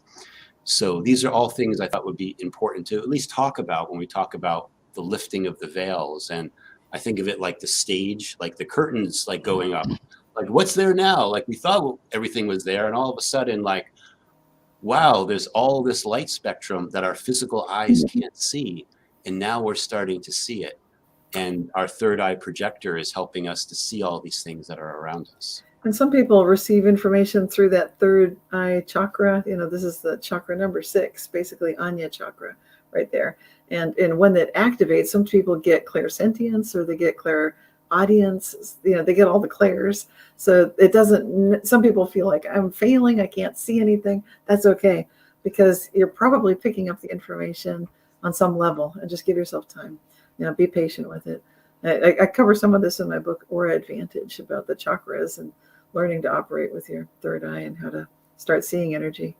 So there's a lot of material. We could go on for days about this topic. Well, let me ask you guys, throw the question to the group real quick. Do you think those that have a more opened or uncalcified, or whatever, again, use your word there, a more working third eye are able to see the Mandela effect more so than those that aren't? Would that be your opinion, or do you think it matters? I've done some research with surveys, and the people that are categorized as intuitive feelers, those are NFs on the Myers-Briggs interest inventory, which means their third eye is tending to be open. Those people definitely, they're a small percentage of the general population, but a huge percentage of the Mandela effect experiencers. Yes. And that's factual. I've surveyed hundreds of people and gotten that result. So it's quite clear. Fascinating in and of itself. That the number populist wise is tiny, but the number in our community of those tiny populists is the majority. That's what was so fun about Ketchum, Idaho, just getting together in person with that many INFJs in one room. It's like, you got to be kidding me. We're like 1% of the population, but we own this room. Like, wow. Right. Oh, and the magic that was there was just absolutely amazing. There's no words to describe. Somebody showed up and said they could feel the energy from the edge of the town, which that wasn't very far, but a couple miles, but still.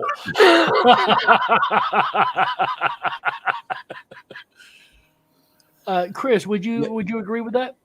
Yeah, and I would say like all these things, like third eyes coming online, observing Mandela effects, all these things are all part of this awakening process.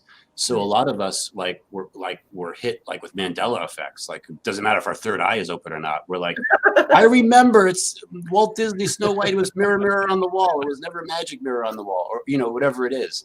So there'll be some things that really stand out to you, but it's all part of like the awakening process to get your attention, to get your attention, to get your attention.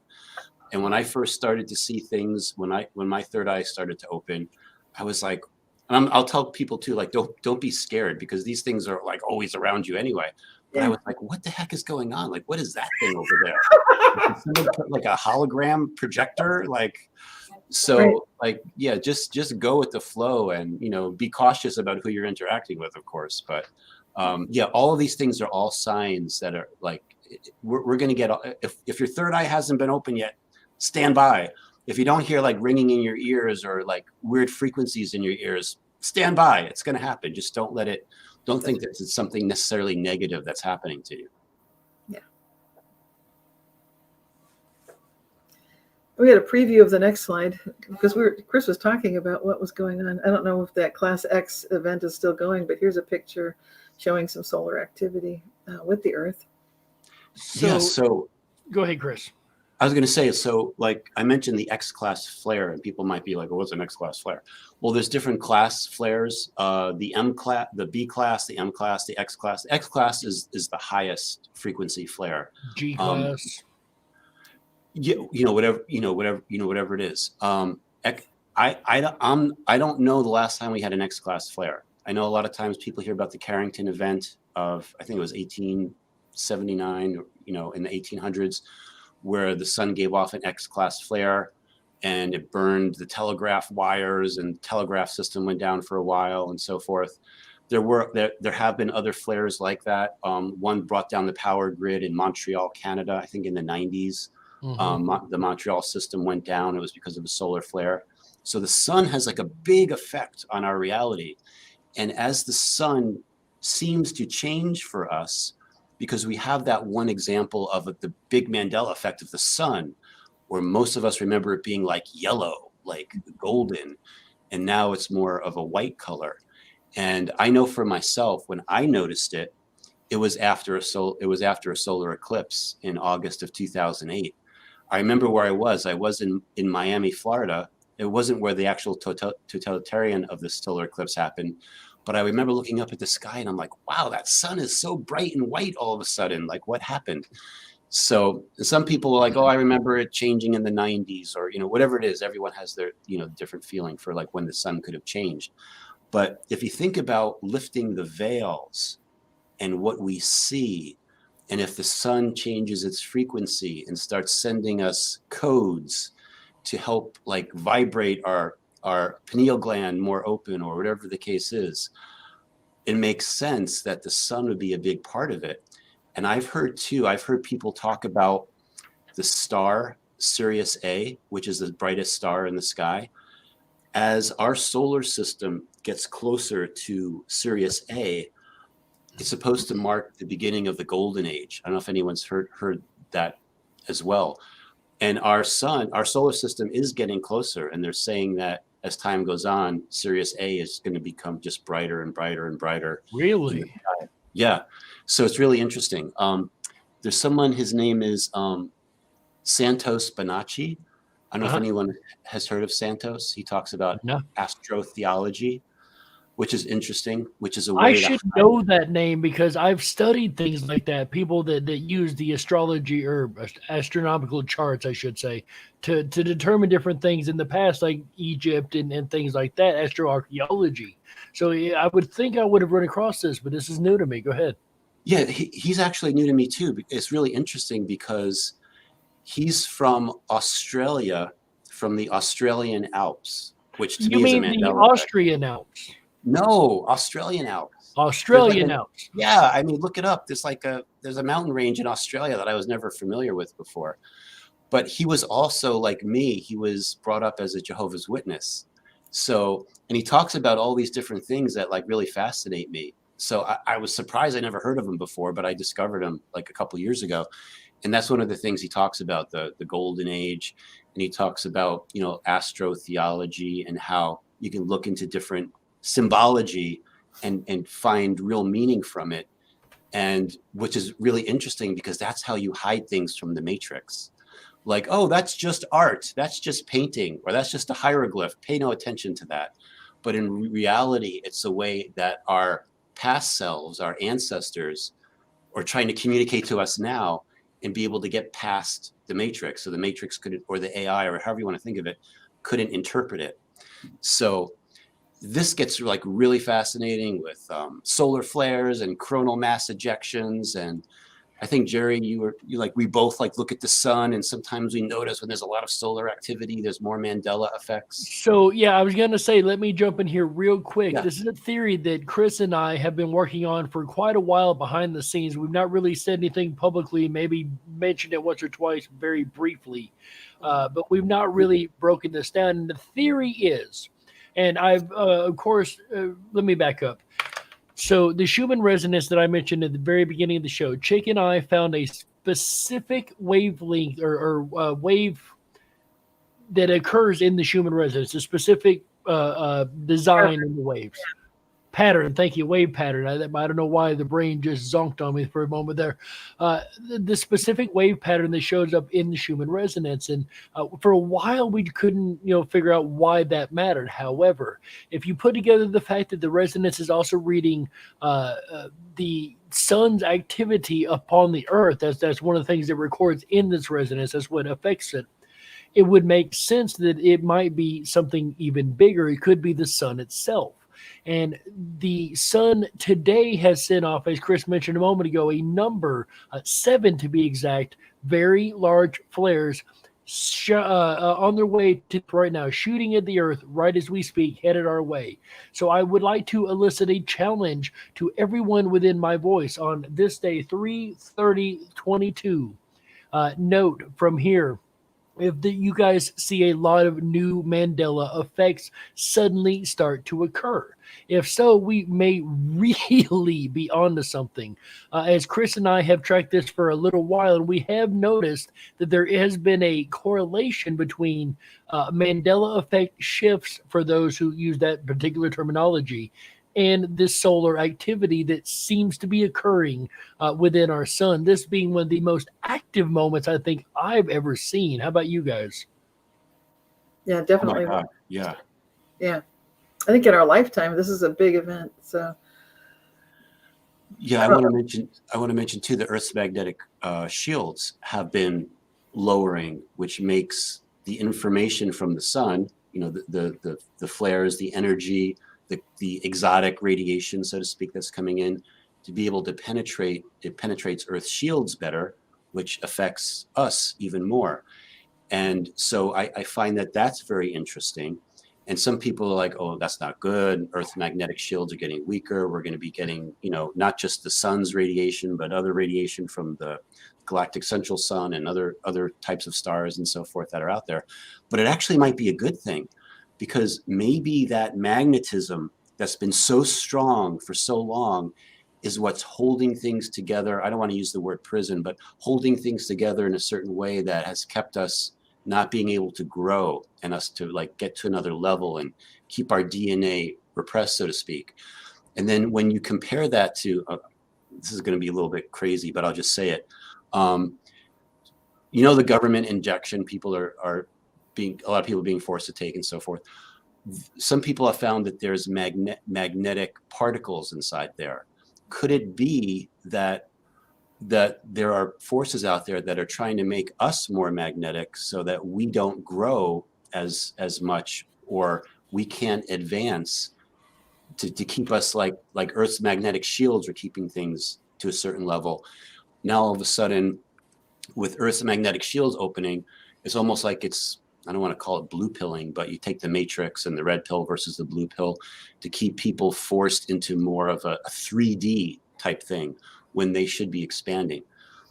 All these different things and hypotheses we can talk about. I just find it's really interesting. Well, So, one thing I'd like to interject there is that it seems like heart palpitations will increase during the solar activity.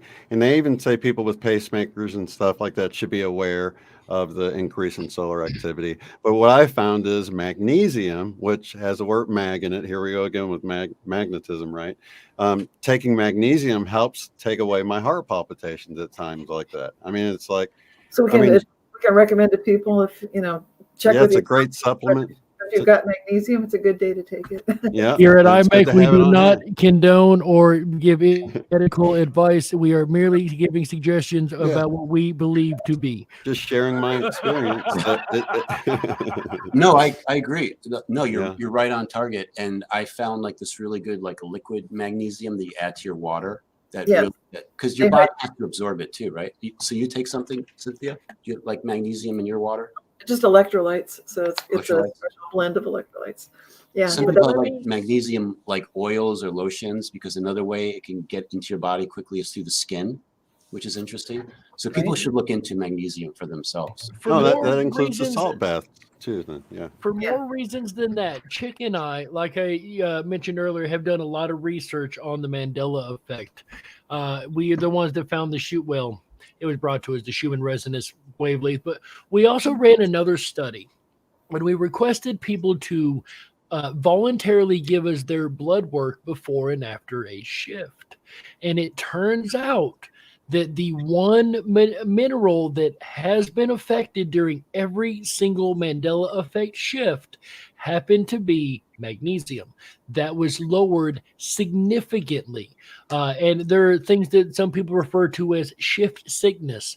It has been the experience of some people that when they do take magnesium, it helps lower the shift sickness things that occur. So this is actually backed up by legit science, legit studies that we have done ourselves from people who have voluntarily given their information. Once again, we are not giving medical advice by any means, just our experiences that we have seen ourselves. But definitely along the same lines, you guys are spot on. It's funny you should bring up magnesium, being that we actually ran that test, and that was the one thing that was affected. Right. And there are different ways to take that supplement. I'm taking like 3 different ways, maybe 4. So it's a good one to just take in small doses, different different ways. And I had no idea it can make you a little drowsy, especially if you are on low on magnesium, and then you get it because it's a natural stress reliever as well. So Right. it can kind of make you feel relaxed. So I didn't know that, and I was taking it like in the afternoon. It's better to take it before bed. Like, man, why do I just feel so tired? Oh my gosh! But yeah, Pro tip. yeah. Awesome. All right, and I do believe that concludes the main slides of the show today. If anybody has anything else to add before we get into this next slide. We have a date for our next show, tentatively scheduled for Wednesday, April 27th. So we'll keep you posted on the topic, but it'll be next month, last Wednesday of April. So go ahead and mark your calendars, same channel, same time, April 27th. And who knows what will happen between now and then. I'm sure we'll have something to talk about. I'm sure there'll be more Mandela effects at the very Well, least. if we are right, then there should be a whole new load of Mandela effects coming in this next month because we're at the end of the month. Yes, Big sir. ones, with X flares for sure. And there Absolutely. was news that the Large Hadron Collider would be fired up. I don't know if that happened or not, but that's another thing that people are looking to. And it's been mentioned here in the chat a couple of times, and it does produce magnetic waves. That's a fair point too, Mr. Adamant. Yes. So definitely a lot of things converging here. And that's the problem is we're getting a lot of convergence. We got CERN plus the sun, doing what it's doing. So it's going to be hard to tell this time which one's effective. However, I can say CERN's been off for a while, yet the Mandela effect has not. There you go. Yeah, and I have stuff to say about that too. Actually, in one of the flipping the chessboards concepts, I talk about the cyclotrons, like CERN. There's one not too far from me in Long Island, New York. Long Island, New York. Yeah, the Brookhaven one, which appears to be responsible for timeline insertion type stuff. But there's technology, but I feel that for a while, CERN may have what I call stolen authority to create Mandela effects. I don't think they have that anymore, but I do reveal some stuff about some of these cyclotrons, which are it's really interesting. So you guys have to stand by for that flipping the chessboard episode. I kind of go out on the ledge with that a little bit, with my theories and my hypothesis about what's going on with that. Excellent. We wanted to thank our sponsors too, and I think the slide was up for a second, but we should probably bring that I just want to make sure we closed out anything you guys had to say before we moved into this. Our very special thank you from every one of us here at IMEC on behalf of Cynthia, Christopher Anatra, and Shane Robinson, and myself. We would like to thank our Patreon sponsors, J.D. Peterson, who's hanging out with us here in the chat, as a matter of fact, James S.E. Badillo, Aurora Grace H., Yulia, Vicky Hatters, Stephanie Clay. And by the way, if I screw up any of these names, my sincere apologies from the get-go. Like this next one, Stefania Miranosdotter. I really hope I got that right. Mel Colleen Learley. Gil R. I think I've seen, Gil is right there in the chat hanging out with us. We appreciate you, my friend. Julia Padreka, Jody, Suzanne Elizabeth, Jason Ram, Ariana Elise, Christina, Hosea Baruchius. I really apologize if I messed that one up. Piper Troxler. If you would like to also become a Patreon patron, make sure you do visit us at patreon.com/IMEC, IMEC, all capital letters. Our very sincere thanks from every last one of us here at IMEC. Your support really, really helps us go a long way. And any support you give us, because we are a 501c3 organization, is tax deductible. So it's a win-win-win for everybody around. Thank you, IMEC, for putting our IMEC link over there. But a sincere thank you from all of us here at the International Mandela Effect Conference. Yeah, and sometimes we don't use the money for ourselves. In December, we donated it to Brandy Vaughn's Learn the Risk organization. And if you guys, Melinda Iverson, thank you. So if anyone has watched that video that we did about Brandy Vaughn and what happened to her and how she was advocating vaccine safety and that type of a thing. So it's not like it's just necessarily for ourselves, but it's like to put out to those that are helping humanity in some way as well. To clarify, when he says ourselves, he means IMEC, not ourselves. Yeah, exactly. We'd also like to make an announcement for people to keep in mind if you'd like to nominate somebody for the Golden Mandy Award, because we'd like to totally be moving forward with the next one. We did that last year, and we had a Golden Mandy Award winner. So we're hoping to seek your contributions, your information, your input for any contributor that's really been active in the field of the Mandela Effect this past year, who you would like to nominate. And we'll definitely love to welcome all such nominations. Go ahead. One of the things we were going to do is actually create a little survey, and hopefully we'll do that soon, and we'll be able to put the link below. But basically, it would be for you to nominate someone, and then we'll see like who's being nominated. I think we're going to have a division 2 for the biggest Mandela effect over the last 12 months. People can vote on that, and or you can bring something forward as well. We love your ideas, and we love getting feedback from everyone.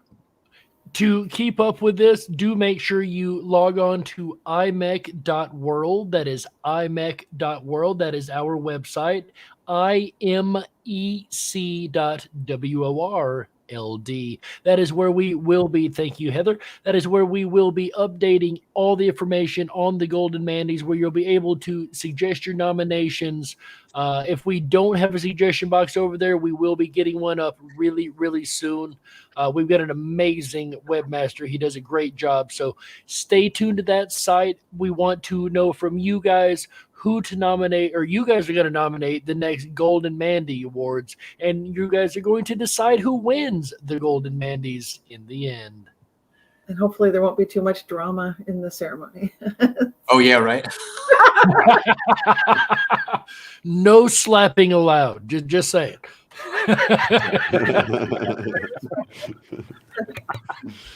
But do we have time for a couple of questions from the audience, folks? Sure. All right, let's see here. I had one pulled up here. I don't expect Heather to go back and grab these. I really, really don't. I'm just going to read them off. Chris, you are onto something. I believe that this is one of those things CERN produces magnetic waves. We've discussed that one. There was another one here I'm looking for. I do apologize. Give me. Will we be doing in-person conferences anytime soon? Anytime soon. Well, we will be doing them. I don't know about Ketchum, but we definitely are planning to do another one. We don't have plans for this year, but we're already optimistic about next year. So that's what we're looking at right now. I love how I've been scrolling back. I can't find it in mine, but she's already got it on the screen. Top notch. Does retrocausality fall in line with quantum immortality? They're slightly different. They both have to do with time. So retrocausality would be this idea that you can have a future decision affect a past event, and that's a proven fact. They've done experiments with the double slit experiment proving that that's the case.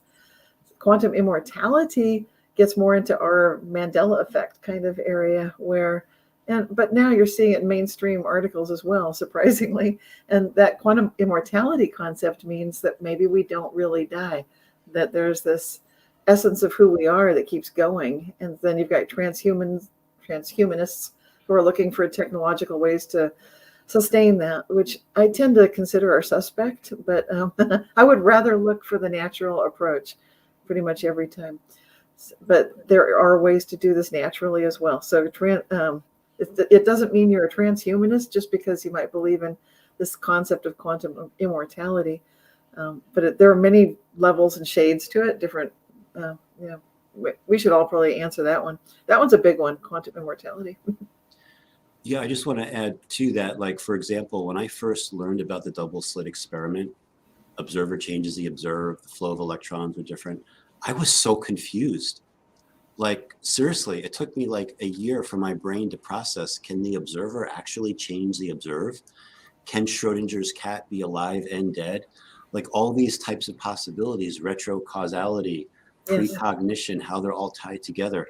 It's all so fascinating, and it's so good. It's coming into the public dialogue more and more. Right. So yeah, all these concepts. So when people hear about them, they might seem confusing at first, like retrocausality. That seems like really complicated. But when you spend a little bit of time thinking about it, and then there'll be other synchronicities that help you understand it more. These are all things that just keep expanding our consciousness more and more. It's great. I love it.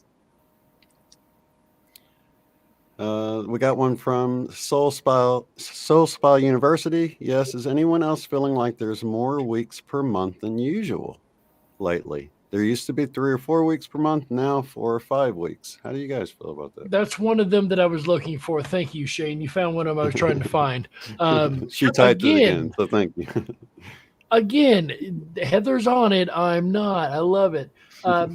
I do. I've been noticing that myself. It does seem like the each month has a more week or one more week in it than it previously did. Now it depends on what day you're falling on. I've been going mine by Wednesdays. I've been getting more Wednesday shows as that's when my show is. I've been noticing instead of doing 4, I'm doing 5 a month.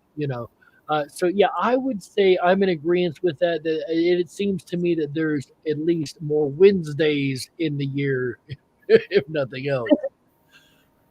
That's a good question. It does seem like that it has to do with the way the months cut. So if they cut in the middle of the week, then you're going to get more of that week wrap where you get more weeks in the month showing on the calendar page. That's interesting. Also, it could just be the way it lined up. Like, yeah, I thought it was cool that we had 2 Tuesdays. Well, the 2-2-2-2-2 of February and then the 3-2-2-2-2 of March were both on Tuesdays. I don't know if you guys realize that. So that was pretty cool because you don't normally get, the repeating days. But I guess since February is a short month, right. it made both Tuesdays fall on the Tuesday this year, which I thought was really cool. Now that is pretty cool. You don't normally get that direct lineup. Yeah, exactly. Yeah, and I think something actually happened like on that particular date. Like I think of it almost like a new operating system is being installed, or there's something that we may not appreciate, or we may not appreciate it on that day, but as time goes on and we look back, I think there was some kind of a switch that happened. Yeah. We know the equinox was there on the 20th. So. Yeah, and that blows my mind too, because I remember equinoxes and solstices were always on the 21st. Yeah, Not 21st anymore. and 22nd. Now it can be the 20th through the 22nd, right?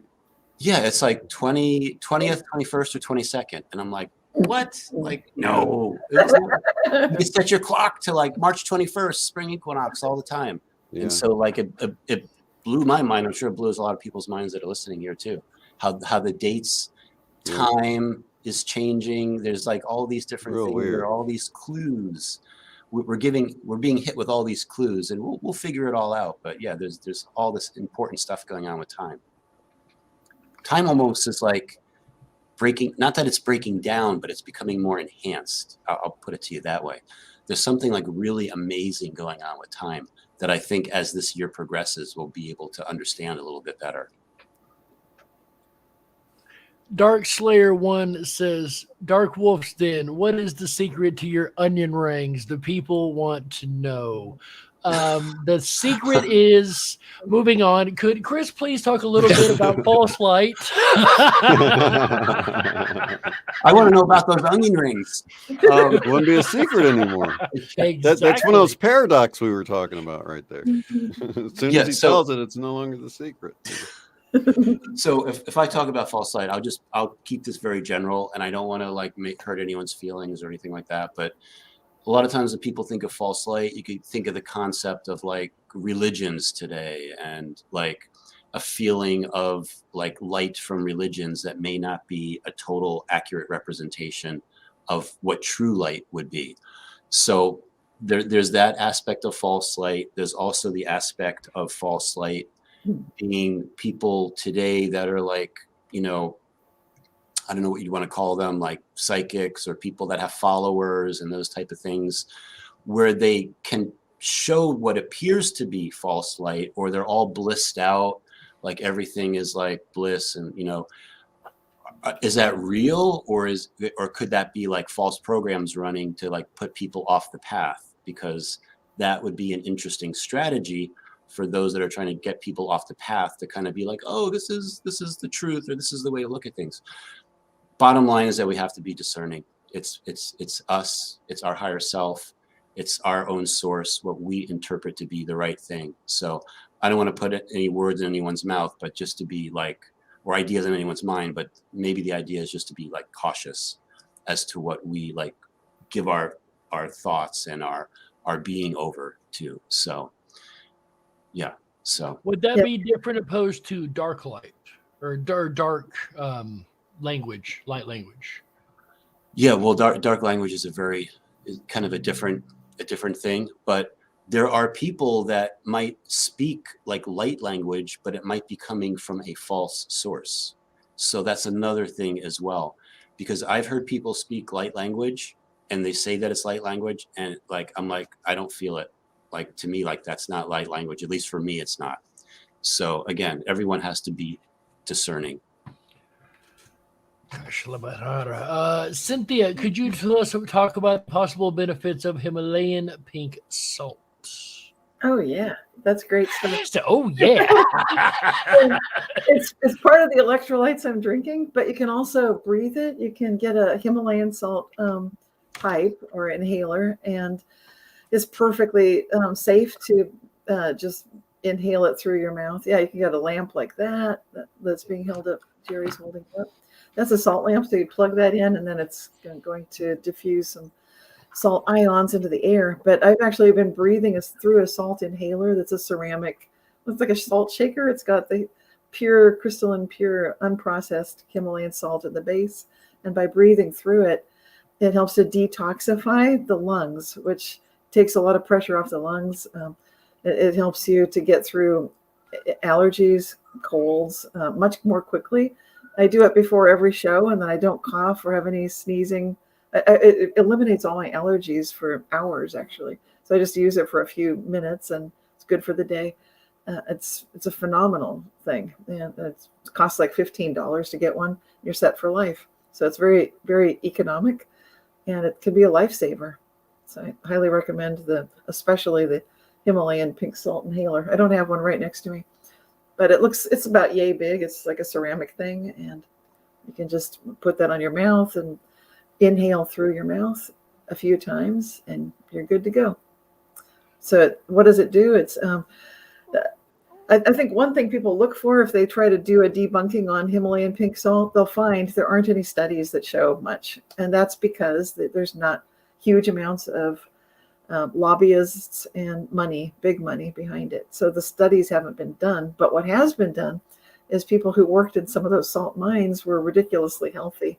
They did not get a lot of illnesses and diseases. And the big common factor was breathing that salt air. Now that's fascinating. I know I like cooking with it, honestly. My daughter cooks with it quite a bit. We got a jar. I'm literally looking at it right now next to the stove. That salt lamp that somebody gave me a while back is really, really been good for me. So I can verify also. Last question. You guys don't want to add anything to that before we go on? Last question, folks. Have you guys ever heard of or seen the hidden Chinese pyramids? Just recently heard about them, and the Chinese government have tried to hide them with dirt, grass, and plants. So I have heard of them. I did know that they were trying to be hidden by China, but I only heard of them in the last, 3-4 years? Yep, same here. It's been recently that I've come across them. Yeah, new for me too. So, I haven't seen. In your opinions, could this be a timeline assertion? I'll give you my opinion, because it's not just in China, but in Egypt. There's like almost 200 known pyramids now. What? I know. You can Wikipedia. I think there's like 180 known pyramids now. So to me, it's like it's a sign of being like more information, more stuff going on. So like as you vibrate, as you resonate into higher frequency timelines, all of a sudden there's more information, there's more pyramids. Egypt has more pyramids. I think there's going to be there's pyramids all over the place, and they have a purpose and they serve different purposes. They'll probably find them underwater, under the ocean. Yes, exactly. exactly. I say let's put the intention out there that we get some rainbow pyramids. That'd be pretty cool. Rainbow pyramid, yeah. Combine them a little bit. With unicorns. Maybe Yeah, under right. the sea. All right, folks. Last thing I would like to point out, we had a viral moment. Chris, could you tell us about this viral moment from IMEC 2019 real quick that just occurred? Oh, the one on TikTok? Yes, sir. Yeah. Yeah. So there was a snippet on TikTok that got, it wasn't the top view, but it was very much towards the top, from when I was giving my presentation. By the way, you can just hear my voice in the video. You can't actually see me. But it's Kimberly was asking me a question about crystals and computer technology. And it's really interesting because, well, we all love Kimberly, right? She's great. She has like Absolutely. this air about her. Like she's a great storyteller. She makes you laugh really well. And so when she asked me the question about crystals, I was like, crystals and computers. At first I was confused, but then it was brilliant because yeah, silicon and technology about how computers and the internet work is actually based off of crystals. Absolutely. And so people are like, they saw that on TikTok and they're, kind of making fun of it, that, as people will.